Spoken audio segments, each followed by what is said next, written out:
Good morning, everyone.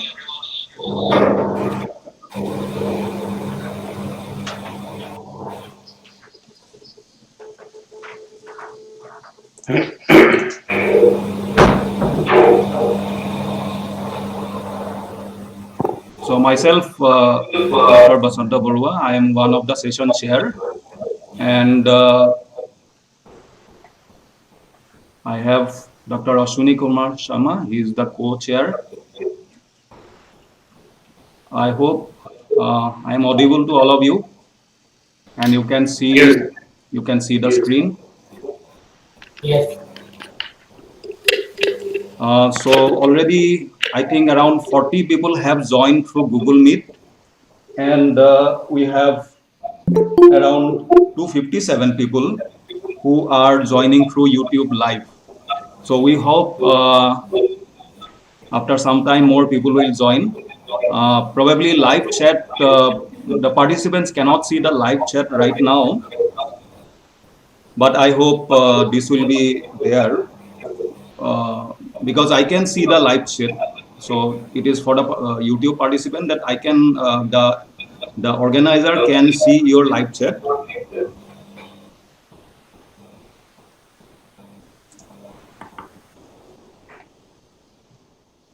Just one second.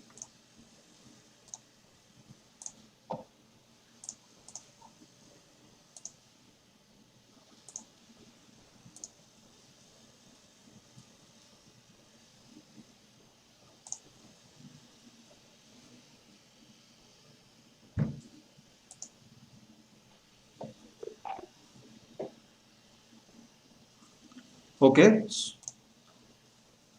So the organizer can see the live chat. However, probably the participants are yet not able to see the live chat, but we'll try to activate the live chat soon. And now I request Dr. Gagan Kumar to say a few words regarding the conference. Prior to that, let me tell all the Google Meet participants that in case the session ends abruptly, we'll start the session again and we'll send invitation to your Gmail ID again. So hopefully no interruption will happen. And please also note that because this is also going live on YouTube, so sometime we have to switch between the presentation mode on the Gmeet and the presentation tab on our computer. So I hope you will be bearing with that. So now, I think Dr. Ashwini Kumar Sharma has joined. Ashwini, you have joined? Yes, I have joined. Okay. So I'll then leave it to Dr. Gagan Kumar. He is one of the organizers, so he will brief about the activity and about this particular virtual conference. Thank you, Professor Barua. I hope I am audible to all of you. Very good morning. On the behalf of organizing team, it is my pleasure to welcome all of you to this virtual symposium on the International Day of Light that is being held in the Department of Physics here at IIT Guwahati. This event we have been organizing jointly by the IEEE Photonic Society Student Chapter and the SPIE Student Chapter IIT Guwahati. We have been organizing this event in past several years. However, this is the first time that we are organizing it virtually, as you all know, because of this pandemic, COVID-19. And we really hope that this effort will keep the motivation up for light and science to everyone. We have 7 eminent speakers from different parts of the world, and we really appreciate them for agreeing to deliver the talk, and we have received an overwhelming response from the participants as well. A total of 1,537 participants have registered for this event. This is really encouraging. And we really hope that participants will greatly benefit from the talks from the renowned speakers in optics, as well as we have interaction sessions during the entire day that event. So in the end, I again extend my welcome to all the participants from as well as the speakers from the organizing team side. Back to Professor Basanta. Thank you.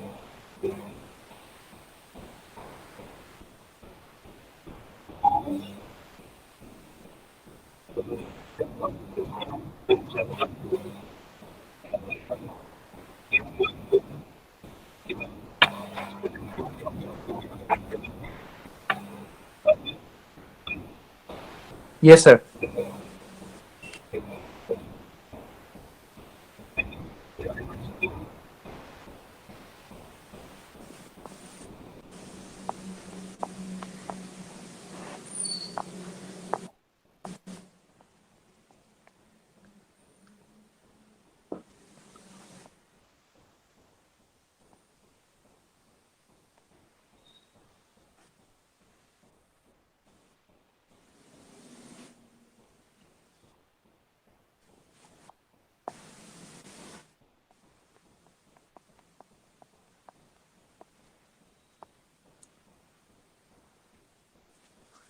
Thank you.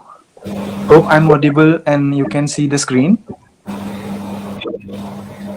Thank you, Gagan sir. Thank you all the 1600 participants registered for the event and all the faculty members present.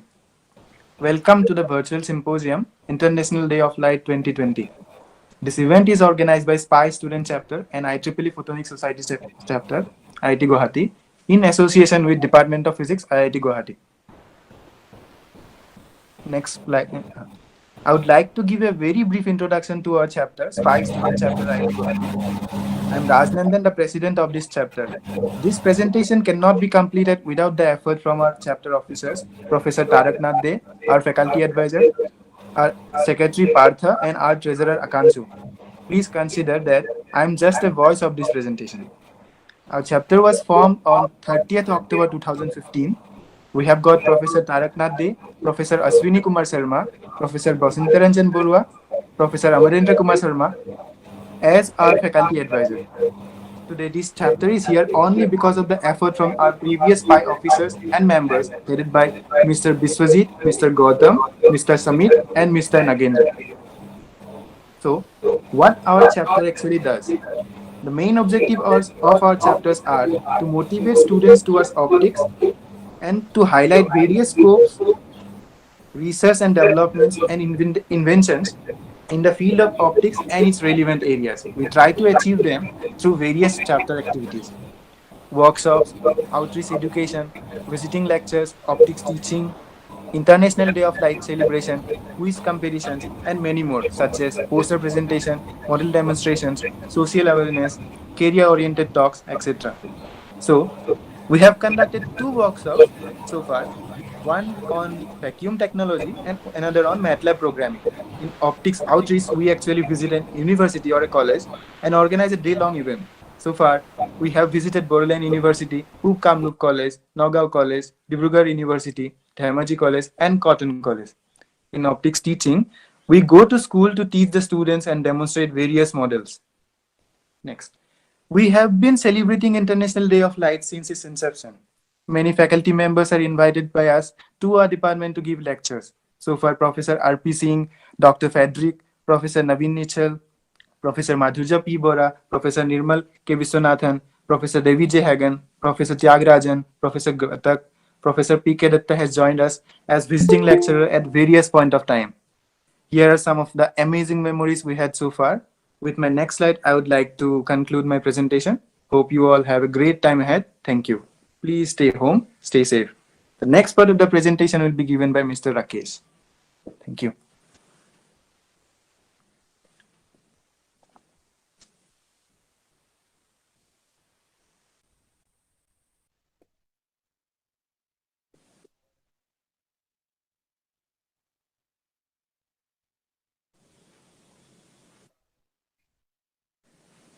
Second, sir.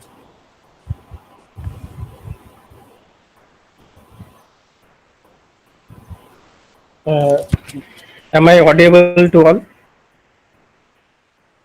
And you can see my slides. Hello. Okay. Mhm. On the on behalf of IEEE Photonic Society Students Chapter, I welcome all the participants to today's event on Virtual Conference on International Day of Light 2020. This event is organized by our IEEE Photonic Society Students Chapter and SPY Student Chapter in association with Department of Physics, IIT Guwahati. Today, I am going to give brief presentation on our chapter. IEEE Photonic Society Students Chapter, IIT Guwahati, came into existence at the premises of Indian Institute of Technology Guwahati on 26th of January 2019 due to a proposal by Dr. Gagan Kumar and some like-minded research scholars of our physics department. Although we have started with a small number of students, we are trying to enroll more number of students in our chapter.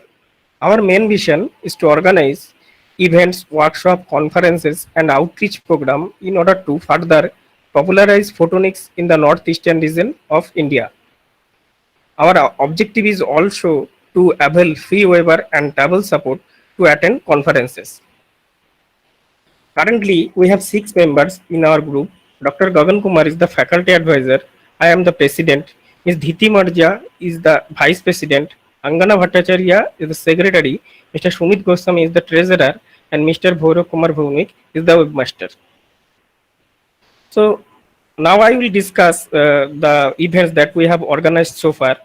We have organized IEEE workshop on recent advances in photonics 2019 in our institute during December 13 and 14, 2019. More than 30 renowned professor with various from various parts of the world like USA, Australia, Canada, South Korea, Austria, etc. delivered lectures during these 2 days event, and almost 180 or 180 researchers and scientists were presented during this event. The workshop started with a traditional oil lamping ceremony by our Honorable Director, Professor T.G. Sitaram. The workshop also included a plenary talk by Professor Chinupati Jagadish from Australian National University on semiconductor nanowires for optoelectronic applications. Other talks also included the broad areas of terahertz photonics, terahertz technologies, ultrafast optics, and communication. Also, each talk was accompanied by interaction session with the participants. During this event, Dr. Naresh Chand, Associate Vice President of Chapter Relation of IEEE Photonic Society, shared a number of photonic technologies with the participants. We have also organized a poster presentation session during this workshop. I would like to mention that all the papers that were posters that were presented during this event were published in IEEE Photonics IEEE conference proceedings. We have also organized an invited talk by Professor Venugopal Achanta from Tata Institute of Fundamental Research, Mumbai, on metamaterial based single photon emitters on 5th March 2020 in our department. In future, we are also planning to do such events and conferences more, and hopefully you will all enjoy today's talk by our speakers. Thank you all.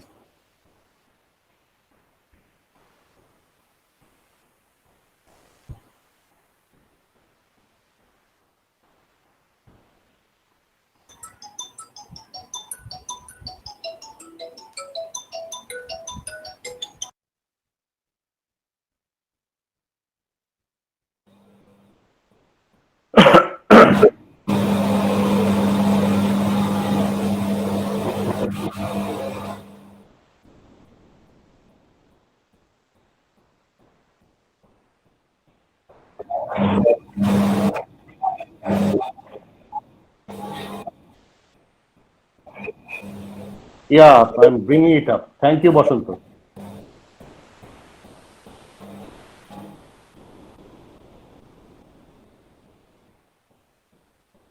Just let me see how to do it. Give me a moment. Yes.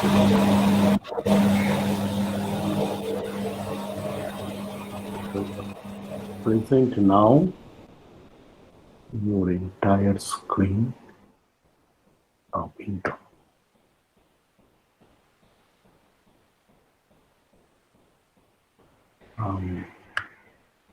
Right.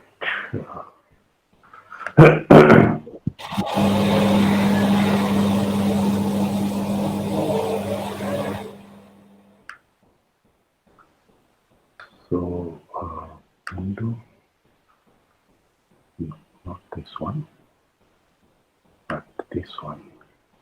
So, can you hear me? Why this is going away? I'm just trying to bring up my screen, and the one I want is not coming. So I'm just retrying. Okay, yeah. Probably my entire screen needs to be shared. So give me a moment, please. Can you see my presentation? Yes. Yeah. Okay. So let me start. Very brief. I'll try to be very brief. At the outset, let me start by thanking the organizers and the participants for being present and even thinking of organizing this annual event under such unprecedented circumstances. And I hope it's going to be a resounding success.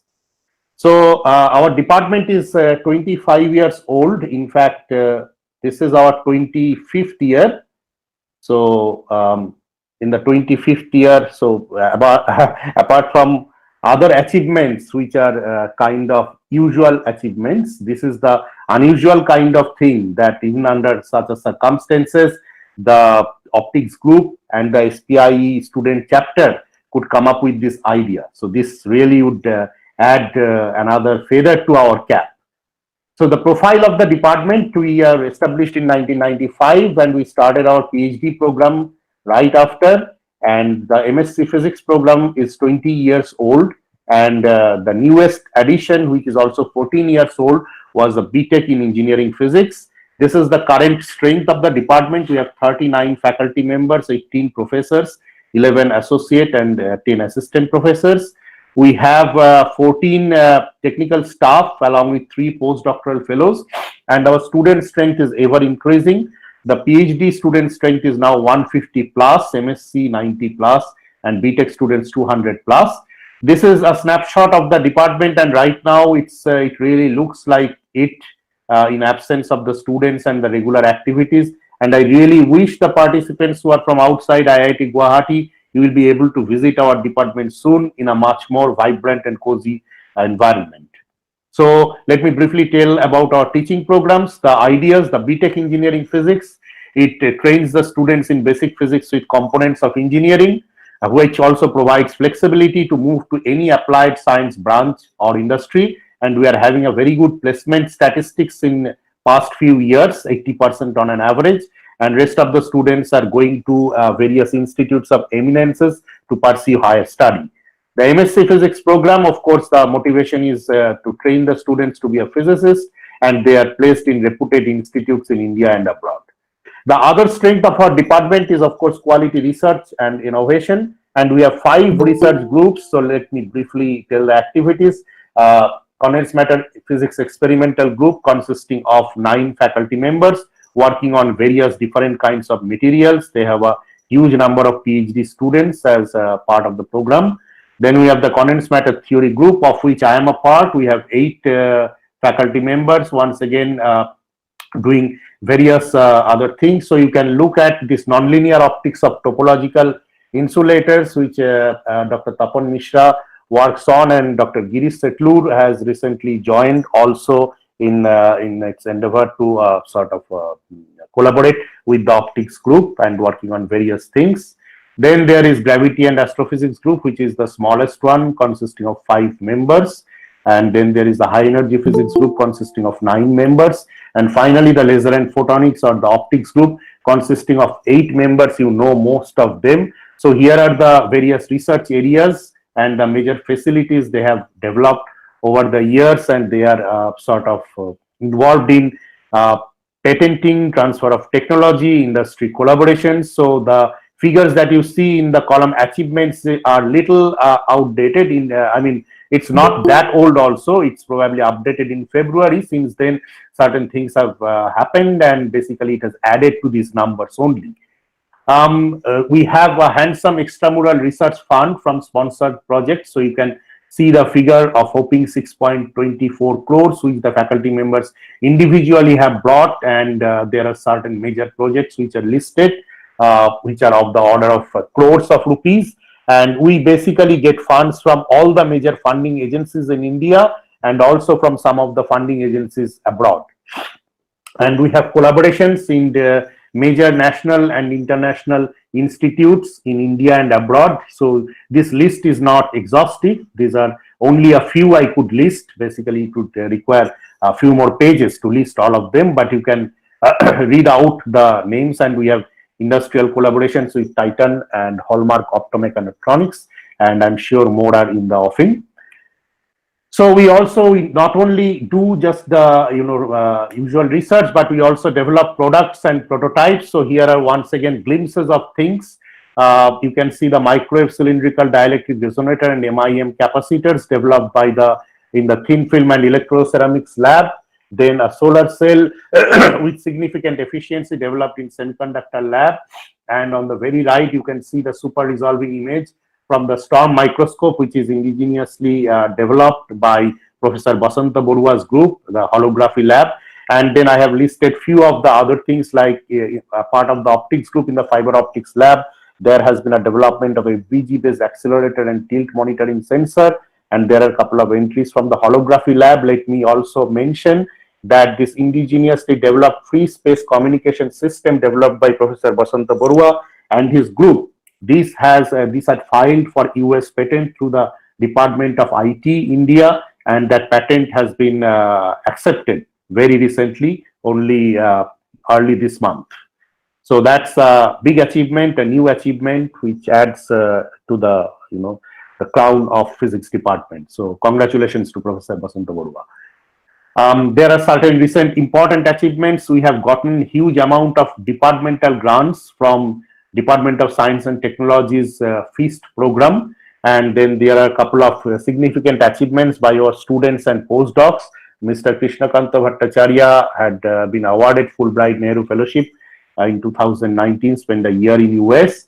And our earlier postdoc, Dr. Manpreet Singh, he worked with Dr. Tapan Mishra, was the recipient of ACS SCRB award for his work done at IIT Guwahati in 2018. We have very strong outreach program. That is another component of our activities, where Department of Physics collaborate with the Institute's Outreach Education Office and SPIE Student Chapter IITG. Already have heard a little bit about the SPIE Student Chapter, so I wouldn't go into the details, but basically the idea of these outreach activities are basically fivefold. So we impart popular level lectures, develop science kits for easy learning, and our staff members have developed a show called Physics for Fun, which they take into various schools and colleges. And then visiting schools and colleges of Northeast with the kids and the show is part of the activity. And we also invite school college students to IITG, arrange the shows apart from various popular talks and activities like the International Days of Light.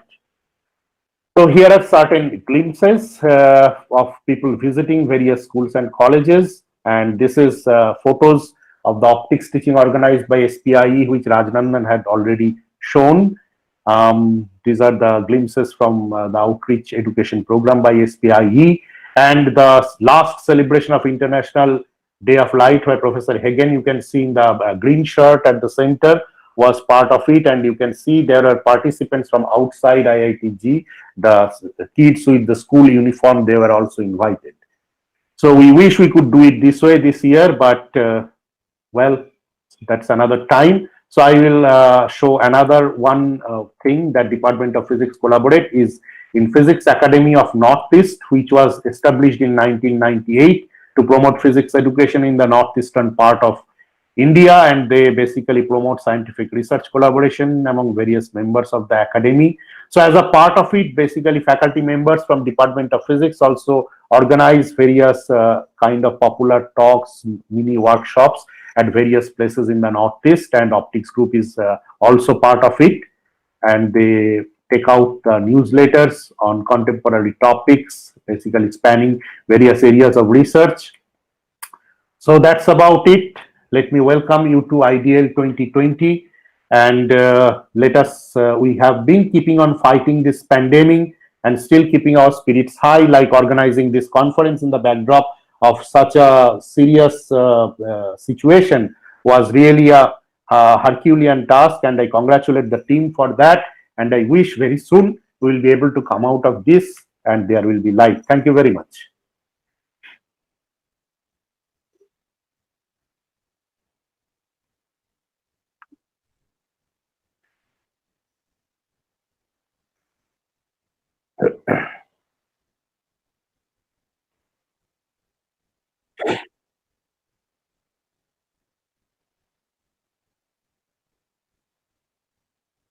Can you hear me?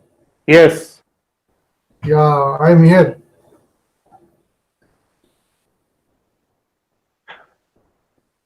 Yeah, very good morning. I welcome you all to this virtual conference on International Day of Light. I would like to thank SPIE and IEEE student chapter IIT Guwahati for taking this initiative to organize this virtual conference. And thanks to HOD Physics, Professor Ghosh, for attending the inaugural ceremony and encouraging the organizer as well as the participant. I'd like to thank Professor Kulchao, Professor Dholukia, Professor Mahapatra, Professor Booth, Professor Maiti, Professor Singh, and Professor Chand for agreeing to be the resource persons. They will be introducing you to the fascinating world of light, matter interaction, and their application. Here I'm stopping. Wish you all the best and wish you all a very fruitful virtual conference. Thank you.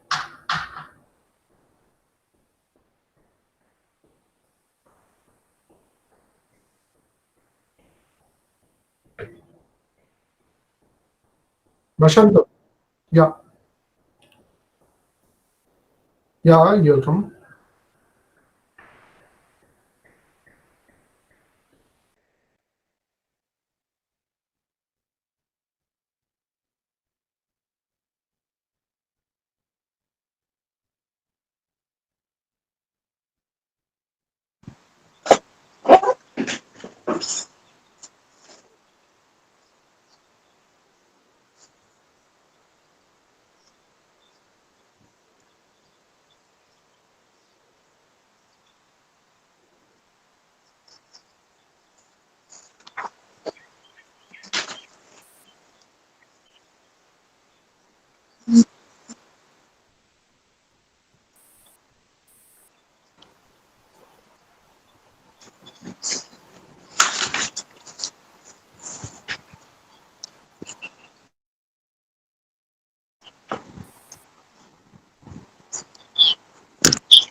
Yeah.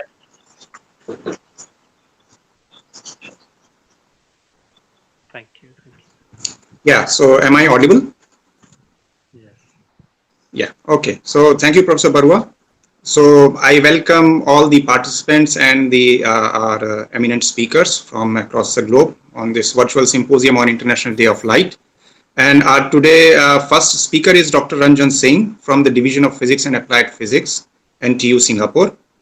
He, broadly speaking, he works on the area of photonics, specifically on superconductor active photonics, perovskites for photonic devices, nanophotonics, and metamaterials.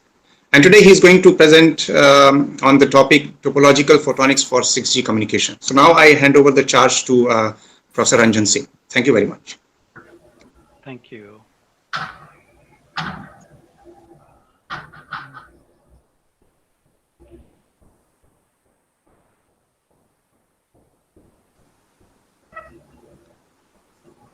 Yeah, Professor Singh? Yes, yes. I'm Yeah, trying please, to please share go my ahead. Please. screen.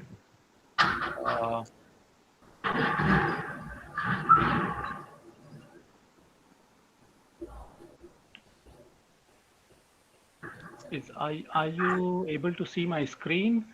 Yes, yes, yes. Okay.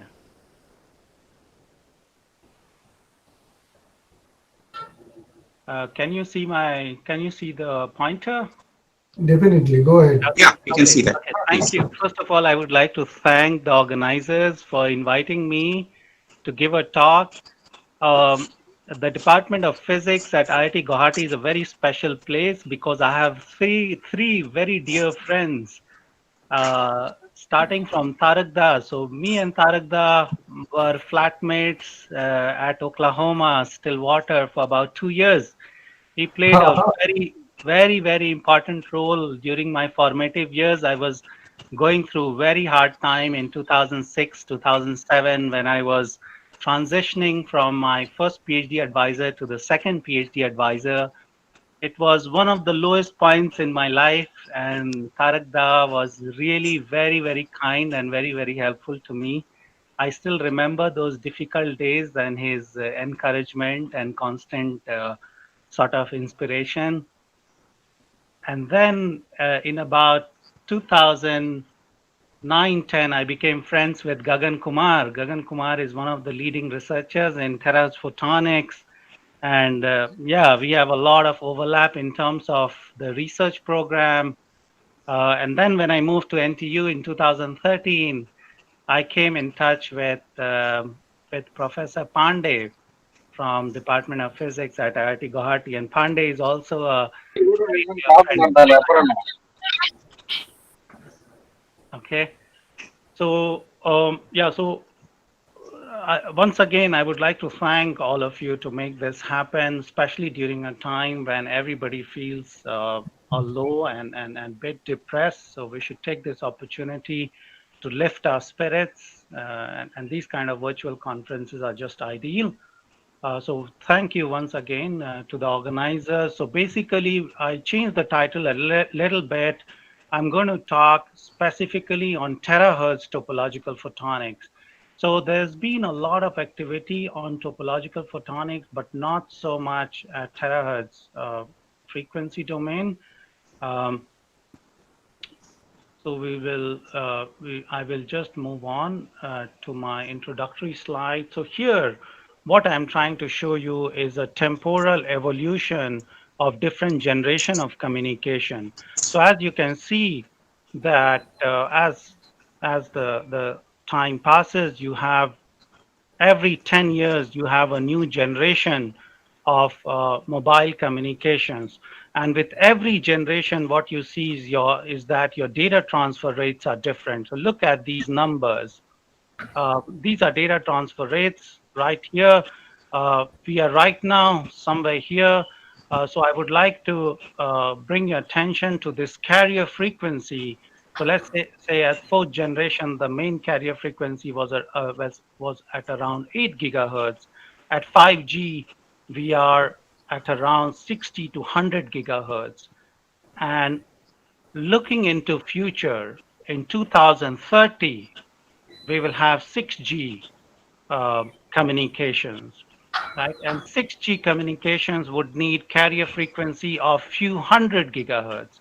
So all frequencies above 100 gigahertz are known as terahertz frequencies. So here will be the world of terahertz. And as you know, that there's always an exploding demand for wireless data traffic and 5G. So all of this technology here is based on electronics. Moving forward, electronics doesn't work very efficiently at about a few hundred gigahertz. So there are not many transistors that work at about 300, 400 gigahertz. And as we want to scale up to, let's say, 1,000 gigahertz, which is about a terahertz, we need to look for new solutions, and probably photonics can provide a new solution to address these challenges. So what terahertz can give us is basically a higher carrier frequency, a huge bandwidth, high data bit rates, and with low latency.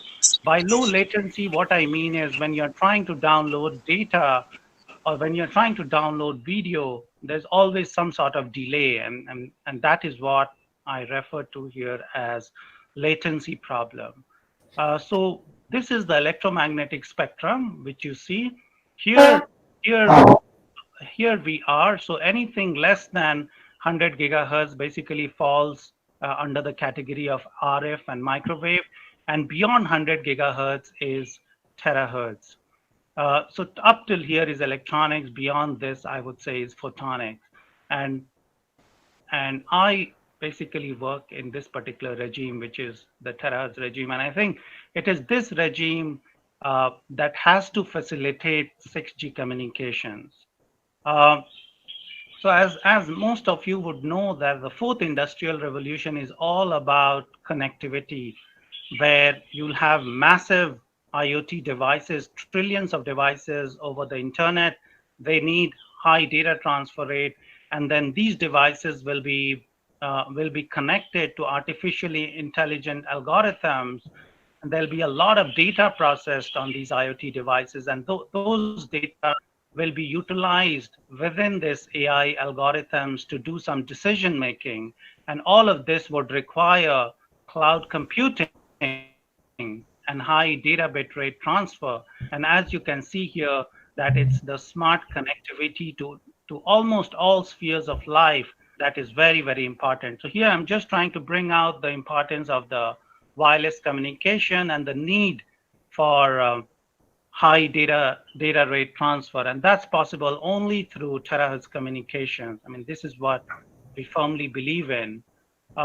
Just to give you an example of where terahertz wireless link is placed, so you can see that this is a picture of a difficult terrain. So it could be just a jungle or something like that, a terrain, or maybe a river here that cannot be accessed so easily. So you have a terahertz transmitter here and a terahertz detector here. This range could be a few hundred meters, and it's very well interfaced with the fiber optic network. So these wires are the fiber optic network, and here is the base station where you could have a high power terahertz transmitter and a terahertz detector, right? Um, to establish a wireless link between two places that is bridged by a difficult terrain or has a river in between. So these wireless links will also be useful in autonomous vehicles, smart homes, and all of these applications. Whatever I'm showing you here is basically, it comes under long range mobile applications. We would also look into some short range applications. So what specifically I'm trying to do in my group is trying to develop some medium range chip to chip communication applications. So here what you see is a transmitter chip, and this is the receiver chip. Integrate all the components on this transmitter chip here and the receiver chip here, and we are basically targeting some medium range applications. So let's say medium range applications are required for data transfer within homes. So let's say the Wi-Fi that you have at home right now, I don't think you can download data at about gigabits per second even now. Uh, but then what I'm proposing here is really a terahertz Wi-Fi. Here you can see that you could have a terahertz plug from which you can offload data, and that's why we call it as massive data offloading. So your optical fiber comes to your home, and this fiber supports data bit rates of terabits per second, but there's no efficient way of harnessing this terabit per second or plucking this terabits per second of data right now. And it could be that through terahertz wave, we could reach that terabit per second of data transfer speed wirelessly here. Okay, so here I just give you a small example of a terahertz plug. There are these corporate players that are involved in this business. They are basically people involved in 5G or beyond 5G kind of technologies. Terahertz wireless communication will also be very important for wireless data centers. Right now, they are all wired. There are a lot of wires flying around in data centers. We want to get rid of wires just to make sure that we could have massive connectivity. So in a COVID-19 pandemic kind of situation, we've realized the importance of super immersive telepresence. You see that these are people connected remotely. In fact, we are now communicating remotely, and we would like to have no delay whatsoever while I'm talking and while you're listening. Okay, so for high definition videos, this technology is also very important, and similarly for autonomous vehicle, when an autonomous vehicle is being driven, it needs to communicate with other nearby objects and take decisions, and all of these require data transfer, that's going to help, or that's going to be driven by computation that will happen on cloud, right? Moving on, so as I said, in my group, we are basically targeting medium range applications, which is about few centimeters to about few meters, specifically speaking, about 10 meters kind of distances. So once again, what is the technology right now? Where are we in terms of state of the art? So you see that now, basically, if you connect your LAN cable, you can get data out from this optical fiber. So this is the wired technology, which is basically the Ethernet LAN kind of technology. And here is time on x-axis, and y-axis is the data rate. So wired technology is improving, but you see that this line here shows the progress in the wireless technology, and you see that the wireless technology is catching up very well with the wired technology. And in future, if we want to go really up to this regime beyond 50 gigahertz regime, then it has to be done wirelessly. I mean, wireless has a lot of advantages in terms of the number of devices that you can connect without wires flying from one part of your room or house to the other part. And therefore, we need a whole new technology which will be driven by terahertz physics. Um, so how are we going to achieve it? So we plan to use a concept from condensed matter physics. Now, what you see here is a dispersion or an EK diagram of a topological insulator, where you see that you have a conduction, a valence and a conduction band separated, which tells you that this system is an insulator.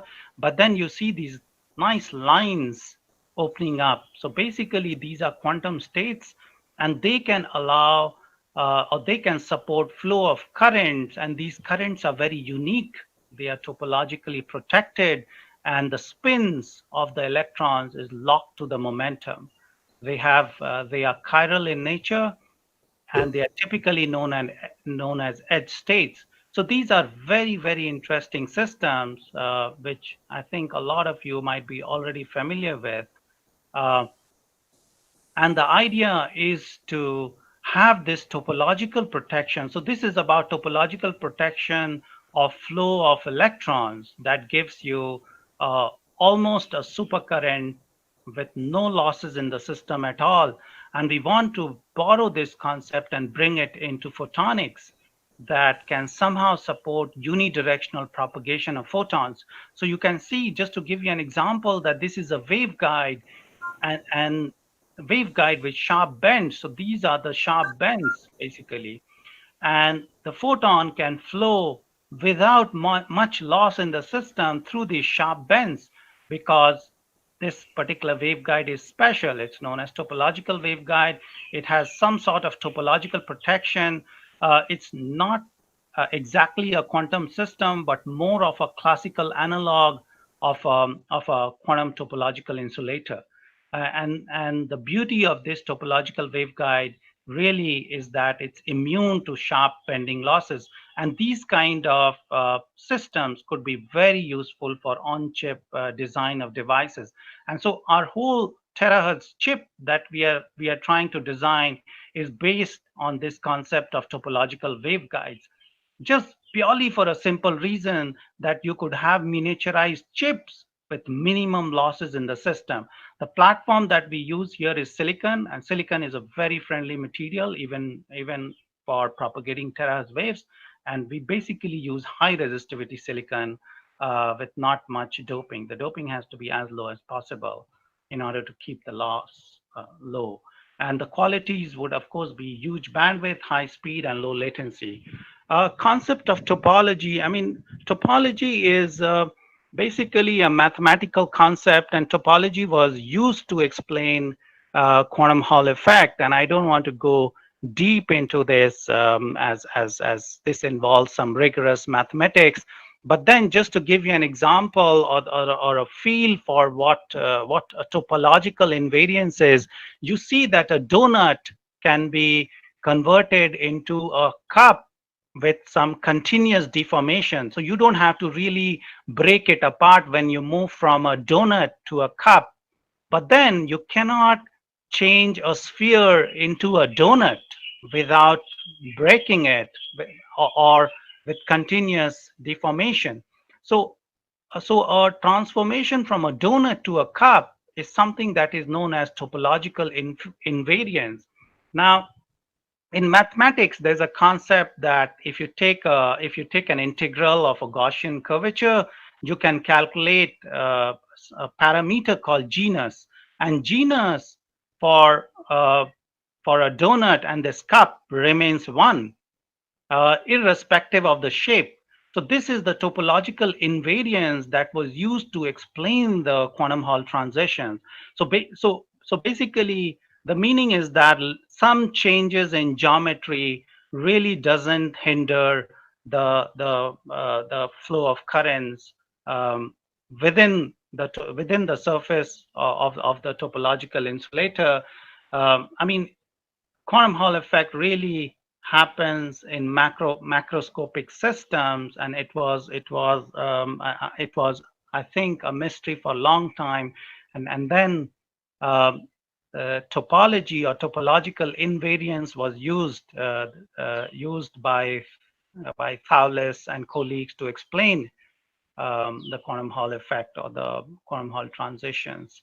What exactly is topological insulator? Just to give you another example here, you see that the current here really flows at the edge. So this is a 2D system where you don't have any currents at the center. You have currents only at the edge. Okay, you have current flow only at the edge, and this is almost like a supercurrent. Okay, no currents in the center, but currents at the edge. And if you put a defect in the path of the current, there's no backscattering. There's no backscattering, and there's no scattering into the bulk. So this is what roughly a topological insulator could be described as in very simple words. So basically, Haldane he received Nobel Prize for topological phases of matter in 2016, and there are these people who also contributed very strongly in experimental demonstration of modern topological insulators, right? So the key concept is that in this system, there's no backscattering. It's almost like a lossless system, and current flow at the edges. Okay, so why does that happen, or what exactly is the simple physics? So if you think about a wave function that is incident on a potential, some sort of potential, you usually get some reflection and some transmission of the incident wave. But in case of topological insulators, there is actually no states to backscatter into. So therefore, the reflection is zero, literally zero. So in terms of condensed matter physics, there's no state into which the wave function can scatter into. Okay. So here you have, if you think that this is a 2D system, this is an example of an insulator. And if this 2D system, if you apply magnetic field to it, so here you see this is an insulator. When you apply magnetic field to it and cool it down to really low temperatures, you have opening up of this quantum state. And this is the quantum Hall effect. So what exactly happens? You can see that within here in the central region, you have electron precessing according to the direction of the applied magnetic field. And there's actually no no flow of current. You just have electron processing in circles. But here at the edges, if you see, this represents the flow of current, right? At this edge and also at this edge. And you see that on the top edge, it's in the opposite direction. And at the bottom edge, it's in the forward direction, and this is at the backward direction. So basically, what happens is that this electron is not able to complete its circular orbit and bounces back from the edge and has to move forward, has to move in the forward direction. And it is this edge current, topologically protected edge current, that gives the surface conductivity of the topological insulators. And this quantum state that opens up now all the physics of topological insulator, or the central physics, is right here. Somehow you have to get this quantum state where you have a finite slope. This tells you that that carriers are moving, and if you have any perturbation that is incident on this particular system, as long as the perturbation is small and doesn't connect the two bands, there'll be no scattering in the system, because there's just no states to scatter into. Okay. Now, what is different in modern topological insulators compared to this quantum Hall effect? So basically, the scenario is exactly the same, except the applied external magnetic field. So it's the strong spin orbit coupling that gives rise to the Hall quantization. And you can see that a band inversion takes place, and you have the exactly same quantum state. So because because each of these quantum state comes with a particular spin, this could also be called as quantum spin Hall effect. As you can see that for each of the edge state, you could have up spin going one way and down spin going the other way, and basically the spin and momentum are locked in this particular system. Therefore, these are the main features of topological insulators that we need to keep in mind. And what's important is that for modern topological insulators, you have the quantum effect coming from the spin orbit interaction, or the strong spin orbit coupling. Now moving on, what I told you so far is for fermionic systems, but then these systems,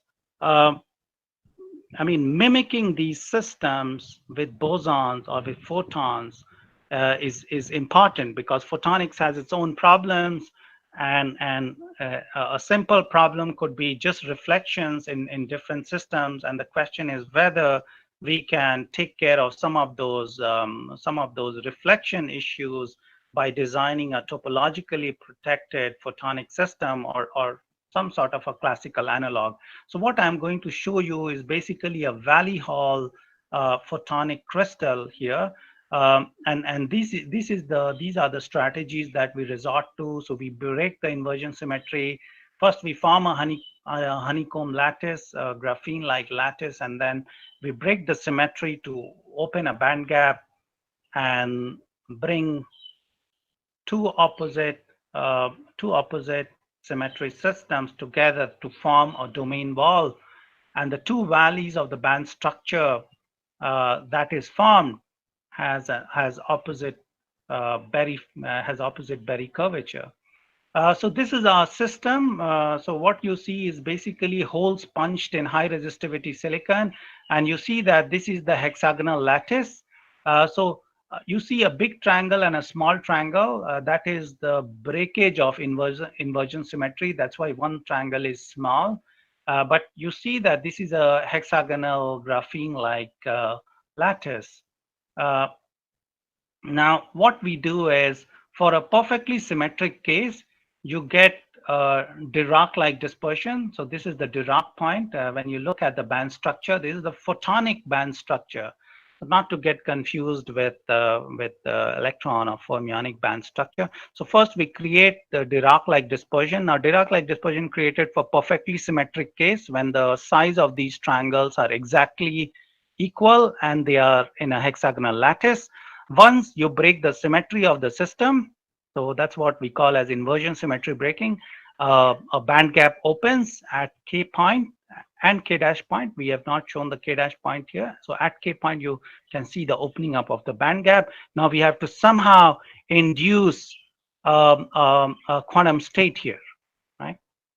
And we do that by bringing two opposite. So you see that here the two opposite types of distribution of triangles. So you see that the triangles here are upright, whereas you look at the large triangle here, it's upright. Here it's bending downwards, and when you form a domain wall, you open up a quantum state right here. So this is a nice, beautiful um, a quantum-like state that is locked to K valley here and to K dash valley here. It has a positive group velocity because the slope is positive. The photons locked to this valley move in the forward direction. The photons locked to the K dash valley move in the opposite direction. But it is this linear dispersion, a nice quantum-like state that gives rise to almost a lossless propagation, forward propagation of photons when you form a waveguide out of this domain wall. Okay, so now we we start to twist this domain wall. You can twist this domain wall and form a waveguide to transport your photons, and this is what we've done. So here this is the actual image of the sample. So the line, the red line that you see here is actually the twisted domain wall. Okay, and on two sides are the two opposite symmetry holes punched in silicon wafer itself. Uh, and this is once again, I'm trying to highlight how the coupler looks like. So we have to couple the wave in so that we have a good sort of a good refractive index matching, and there's not much of coupling loss. And here I just try to show you the zoomed portion of the bend, the sharp bend. And this whole waveguide system, it has 10 sharp bends of 60 degrees and 120 degrees. And when you look at the data, so here is the setup, and the sample is kept here. This is the input, this is the output. When you look at the data, so through a straight domain, so a domain which we have not twisted at all, this is how the transmission spectrum looks like. And for a 10 bend case, the transmission spectrum is almost identical. So this is the band gap. This is the band opening that we had created in the dispersion diagram. And you see for the straight and for the 10 band, the data almost looks identical. The transmission is high. Uh, and the central frequency is about 330 gigahertz, and the bandwidth is about 25 gigahertz. So of course the bandwidth is not that high of this particular system. Now for any applications, even for communication application, it is just this bandwidth that you can use to pack data on into this system. So of course, there's a lot of attempt in topological photonics in general to be able to improve to this bandwidth. And what limits this bandwidth is the refractive index contrast between the two systems that you have. So this is a system where you have punched air holes in silicon. So the refractive index contrast is really between silicon and air. So it is that refractive index contrast that somehow puts a fundamental limit on how large band gap you could achieve. Now here is some data from the communication experiment, and we could get data transfer rates of about 11 gigabits per second. And you see that beyond 11 gigabits per second, y-axis shows the bit error rate. Beyond this, the bit error rate goes up, which means your communication channel starts to become more and more noisy. But up till here, up till 11 gigabits per second, your bit error rate is 10 to the power minus 12, which is very small. This is a typical eye diagram, which just shows you the clarity between the 0 and 1 bits. So the eye diagram is very, very clear uh, at about 11 gigabits per second. This is just the picture of the system itself. Our device is right here, and there's other hardware that somehow takes care of the input terahertz and the detected terahertz. This is the zoomed version of the device, and if you try to look carefully, you'll see all the bends in the silicon. And these are the two couplers, the input and the output coupler. We published this work in Nature Photonics very recently. Now here I would like to share a video with you where we not only flowed terahertz signal, but then we encoded some video data into this.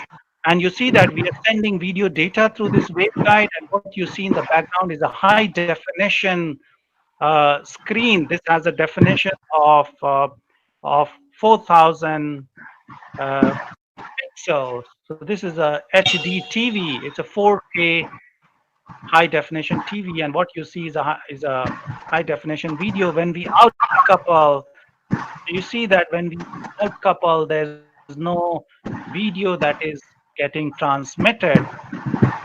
And now when you couple it back in, you can see that the video has come back. Let me play this video once again. So take a look at this portion where we will outcouple and then incouple the waveguide, okay, the device. So uh, let me just play this video again.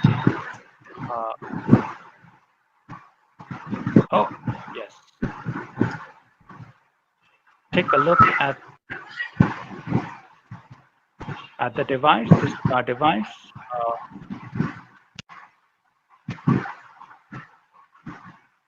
And here we'll outcouple terahertz, and then the video will disappear. Yeah, because there's no video transmission. And then when you couple it back in, you will see that the video reappears. Now this is a system which is a wired system, right? Here everything is wired. Now does this device work with a wireless system? And for that we look at another video. So in this video you see that you have the device in the link, and then here there is a gap. So this is just a proof of concept demonstration of a terahertz wireless link, where we will look at a similar high definition video, and you see that we have the topological device here, topological waveguide, and we will put a paper. So terahertz is transparent to paper, so nothing happens. And now you bring in a metallic sheet, the signal goes away because terahertz gets blocked by the metallic sheet. And then here there is a gap. So this is just a proof of concept demonstration of a terahertz wireless link, where we will look at similar high definition video.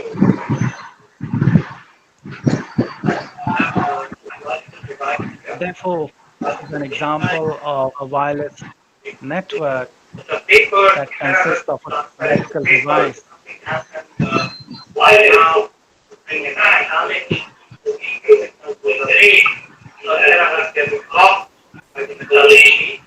Excuse me, could your microphone please be muted? Okay. Okay. Let me. Something went wrong. Yeah, processing. I just request you to wind up, please. Okay. Sure. We are very close to winding up, and we are very close to winding up. So here is just a comparison of a conventional platform with a topological photonics platform, and you can see what I would like you to focus on is that the bending loss is extremely low for a topological insulator waveguide. Okay. and therefore we want to sort of pursue this platform. This is another example of an add drop filter and all the coupling. This is very important for multiplexer applications in communication channel, and all the coupling of light has to happen through a topological cavity. Okay, and this is our dream chip with all the topological components onto it. There's a terahertz source, and you have all of these modulators, add drop filters, and switches. They all need to be topological in nature, which means light has to be locked to momentum. And so 5G itself has been projected to generate revenues of about 13.2 trillion dollars, and these are the major players that are pushing the 5G or beyond 5G kind of technology. So therefore, it's a very important direction, and the pathways to 6G communication or beyond 5G communication. There are several hurdles. We need to really iron out some hurdles in terms of designing power amplifiers, high gain antennas, fast modulators that can modulate signal at terahertz frequency. And you can see from the Shannon theorem here that the channel capacity that is required for 6G, which is about 1 terabit per second, can be provided only through terahertz waves. Okay.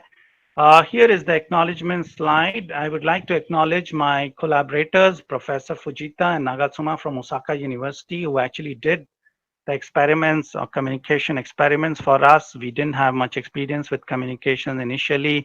Ihao led this work, and these are the other collaborators. Julian is a terahertz communication expert. And I would like to acknowledge my group. This is my group at NTU.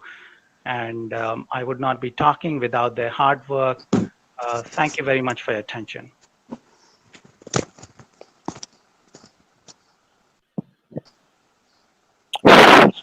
Yeah, thank you, Professor Singh, for a wonderful representation. So now we can quickly take a few questions, maybe 2-3 questions from the audience, please.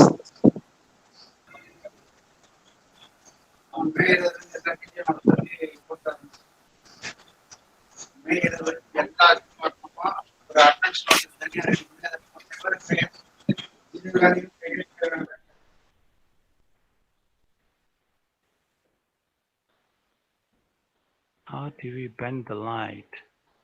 I mean, if you just look at this video simulations, you can see that, so you basically form a domain wall.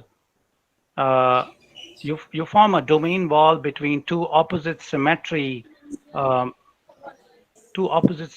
crystals here. I mean, this is one silicon chip, but just to create a topological quantum state or an analog of topological quantum state, we bend the domain wall. So this is the domain wall that I was showing you previously in one of my previous slides.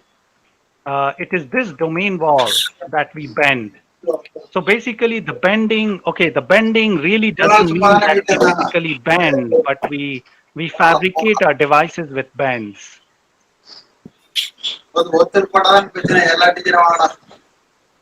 Excuse me.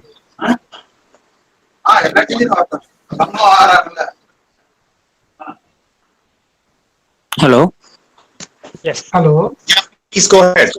Please. Ashini, can I ask question? Yeah, please, Tarak, please ask question. Ranjan, can you hear me? Yes. Yeah. When you talk about the communication and when you talk about the group velocity, you know, this group velocity is very much applicable to the smooth pulse like a Gaussian. But when you talk about the communication also contains, you know, this discontinuity. Okay.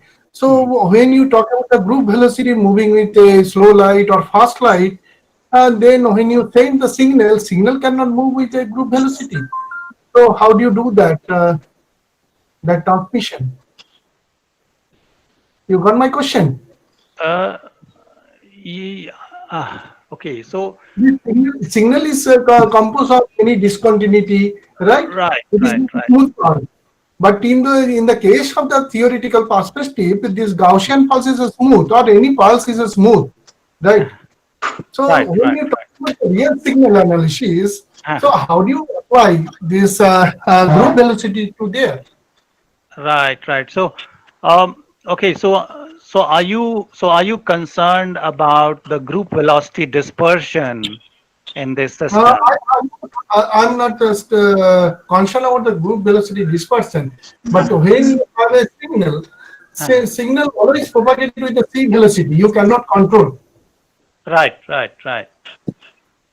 So when you are sending a signal, means like you have a transmitter and receiver, so it will propagate only the c velocity. You cannot modify with other than c velocity. That is as per the Einstein causality concept, the law. Okay. Yes, yes. So Tarakda, if you're thinking that, I mean, okay, so if you're trying to connect it with the Dispersion. photonic band, yeah, the photonic band, the dispersion that you see now, Yeah. the slope of the quantum state that we create now, Yeah. that slope may not numerically match with the velocity of light that is propagating within the waveguide. Yeah, that is the thing. Yes. The linear analysis cannot be applicable there. Right, right, right. Okay, so yeah, so just So, like yeah, I think yes.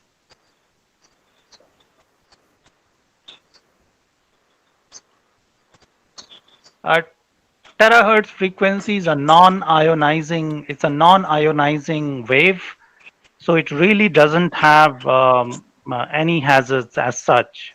Yeah. Hello. okay. So yeah, thank you very much, Dr. Singh, for a wonderful presentation. So now Hello. I request Professor Barua to take over, please. Yeah. Thank you. Thank you. Thank you.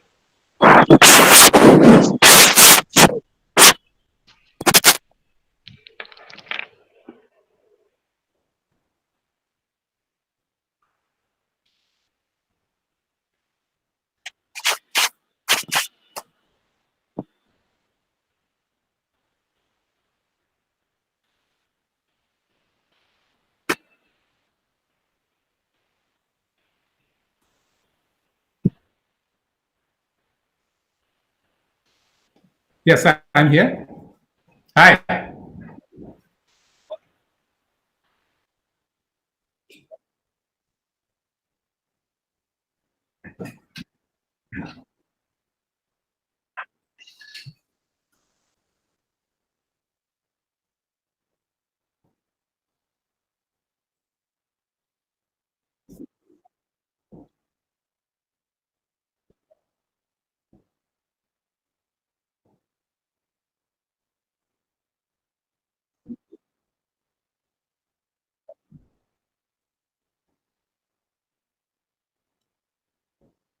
So can I have my desktop projected here? I think Professor Ranjan Singh's presentation is still on.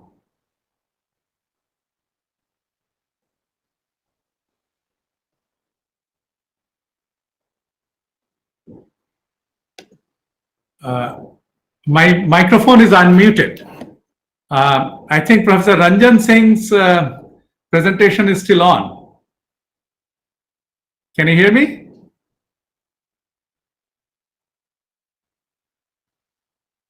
Can you hear me? My microphone is on. Yeah. I think Professor Singh's presentation is still on, and it will, when he quits, I think it will let me, yeah. I think I'll present now.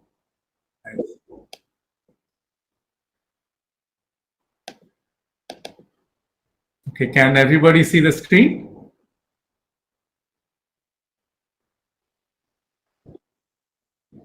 Great. Okay, good morning, everybody. Okay, I'm really thankful to Professor Barua and his colleagues and his students for giving me this opportunity to talk about, to say a good happy birthday to the laser on its 60th birthday. So and I'm going to talk about something quite different from what you heard just now. I'm going to talk about lasers in biology. Okay, so 60 years ago on this day, Ted Mayman was experimenting with a device that gave out a ray that exited from his little device and lit up his lab. And now 60 years later, it has lit up pretty much everybody's life around the world, be it communication, be it laser machining, be it surgery, be it entertainment, or be it science. So I'm going to talk about how this has changed our understanding of life as it works, that is our understanding of modern biology, and ultimately the real challenge, understanding our brains. And we'll talk about happiness, which obviously relates to our brains.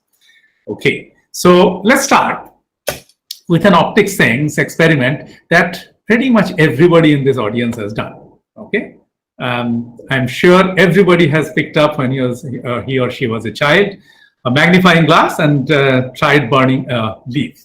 This was one game since I had as a little kid. My dad had given me a magnifying glass. I remember me and my sister trying to burn all the little dry leaves that we could get.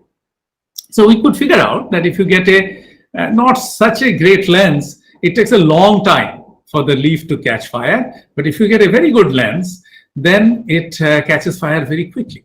Okay, so the whole thing was easy to understand was how tightly the light from the sun could be focused. So it's about how tightly one could focus. There's another game that I'll tell you a little bit about that I used to play, but I used to play it only in my mind, which is, can I have a beam of darkness? You know, it's like you have a flashlight, you have a beam, we have a device, you turn it on, it gives out a dark beam, and wherever it falls, it makes that area dark. This, of course, I guess nobody else has played because it was only in my imagination. It will play a role later as we come along. But first, let's look at this focus. So obviously, the light intensity increases if you can focus light well. And with a good lens that my dad got me, I tried to burn leaves with the biggest light bulbs I could find.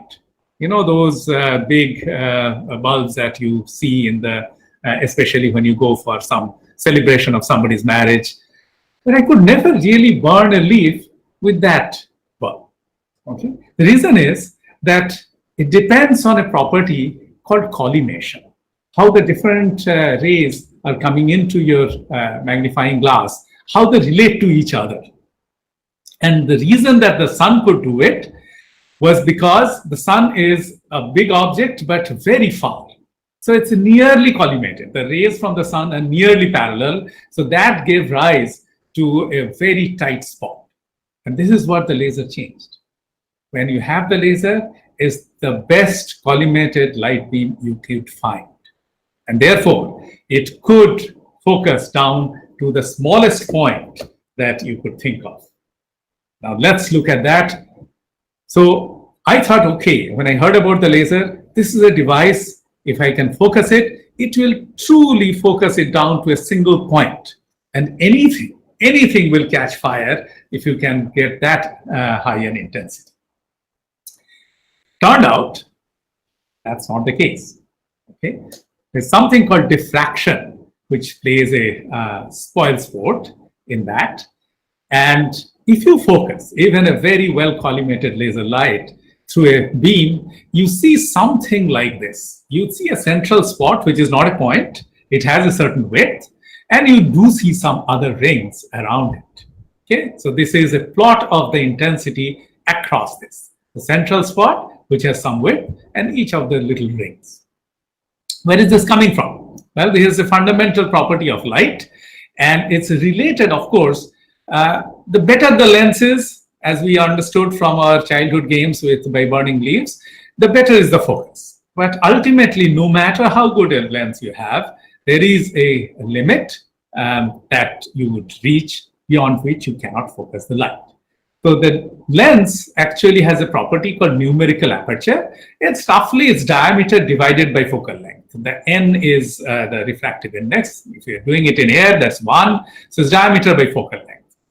The bigger that is for a given laser beam, the smaller would be the spot. Okay, so diffraction limits the minimum spot diameter to the wavelength of the light, lambda, divided by Na of the order of. Okay, so let's look at this. Okay, you have I have a small Na lens on the left. The same laser beam comes from the left. Then this red colored lens, which is just denoted by red color, focuses it, never gets it to a point. It is that wide at the focus. While a higher Na lens, higher Na in this case is given by the lower focal length, both have the same diameter, but it's diameter over focal length, can focus it to a much smaller spot. Okay, but no matter what the Na is, the Na ultimately is limited to actually the, you cannot focus it inside. So Na is limited to the refractive index that you are looking at. So the minimum spot diameter that you can get to, you realize for visible light of the order of 200 nanometers. Okay, too bad. You can focus to a point, but you can get to 200 nanometers. That's pretty small. In fact, that's much smaller than the, hold on one second. That's much smaller than the dimensions of a human cell. This is what the biologists realized. And a whole new field came up, okay? Laser microscopy.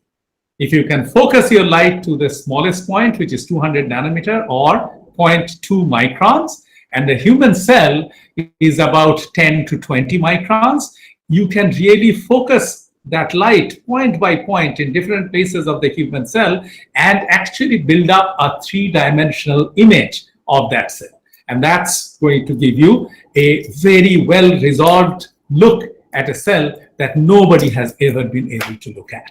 Okay? Of course, this also required a device called a confocal microscope, which actually, incidentally, was invented in 1953.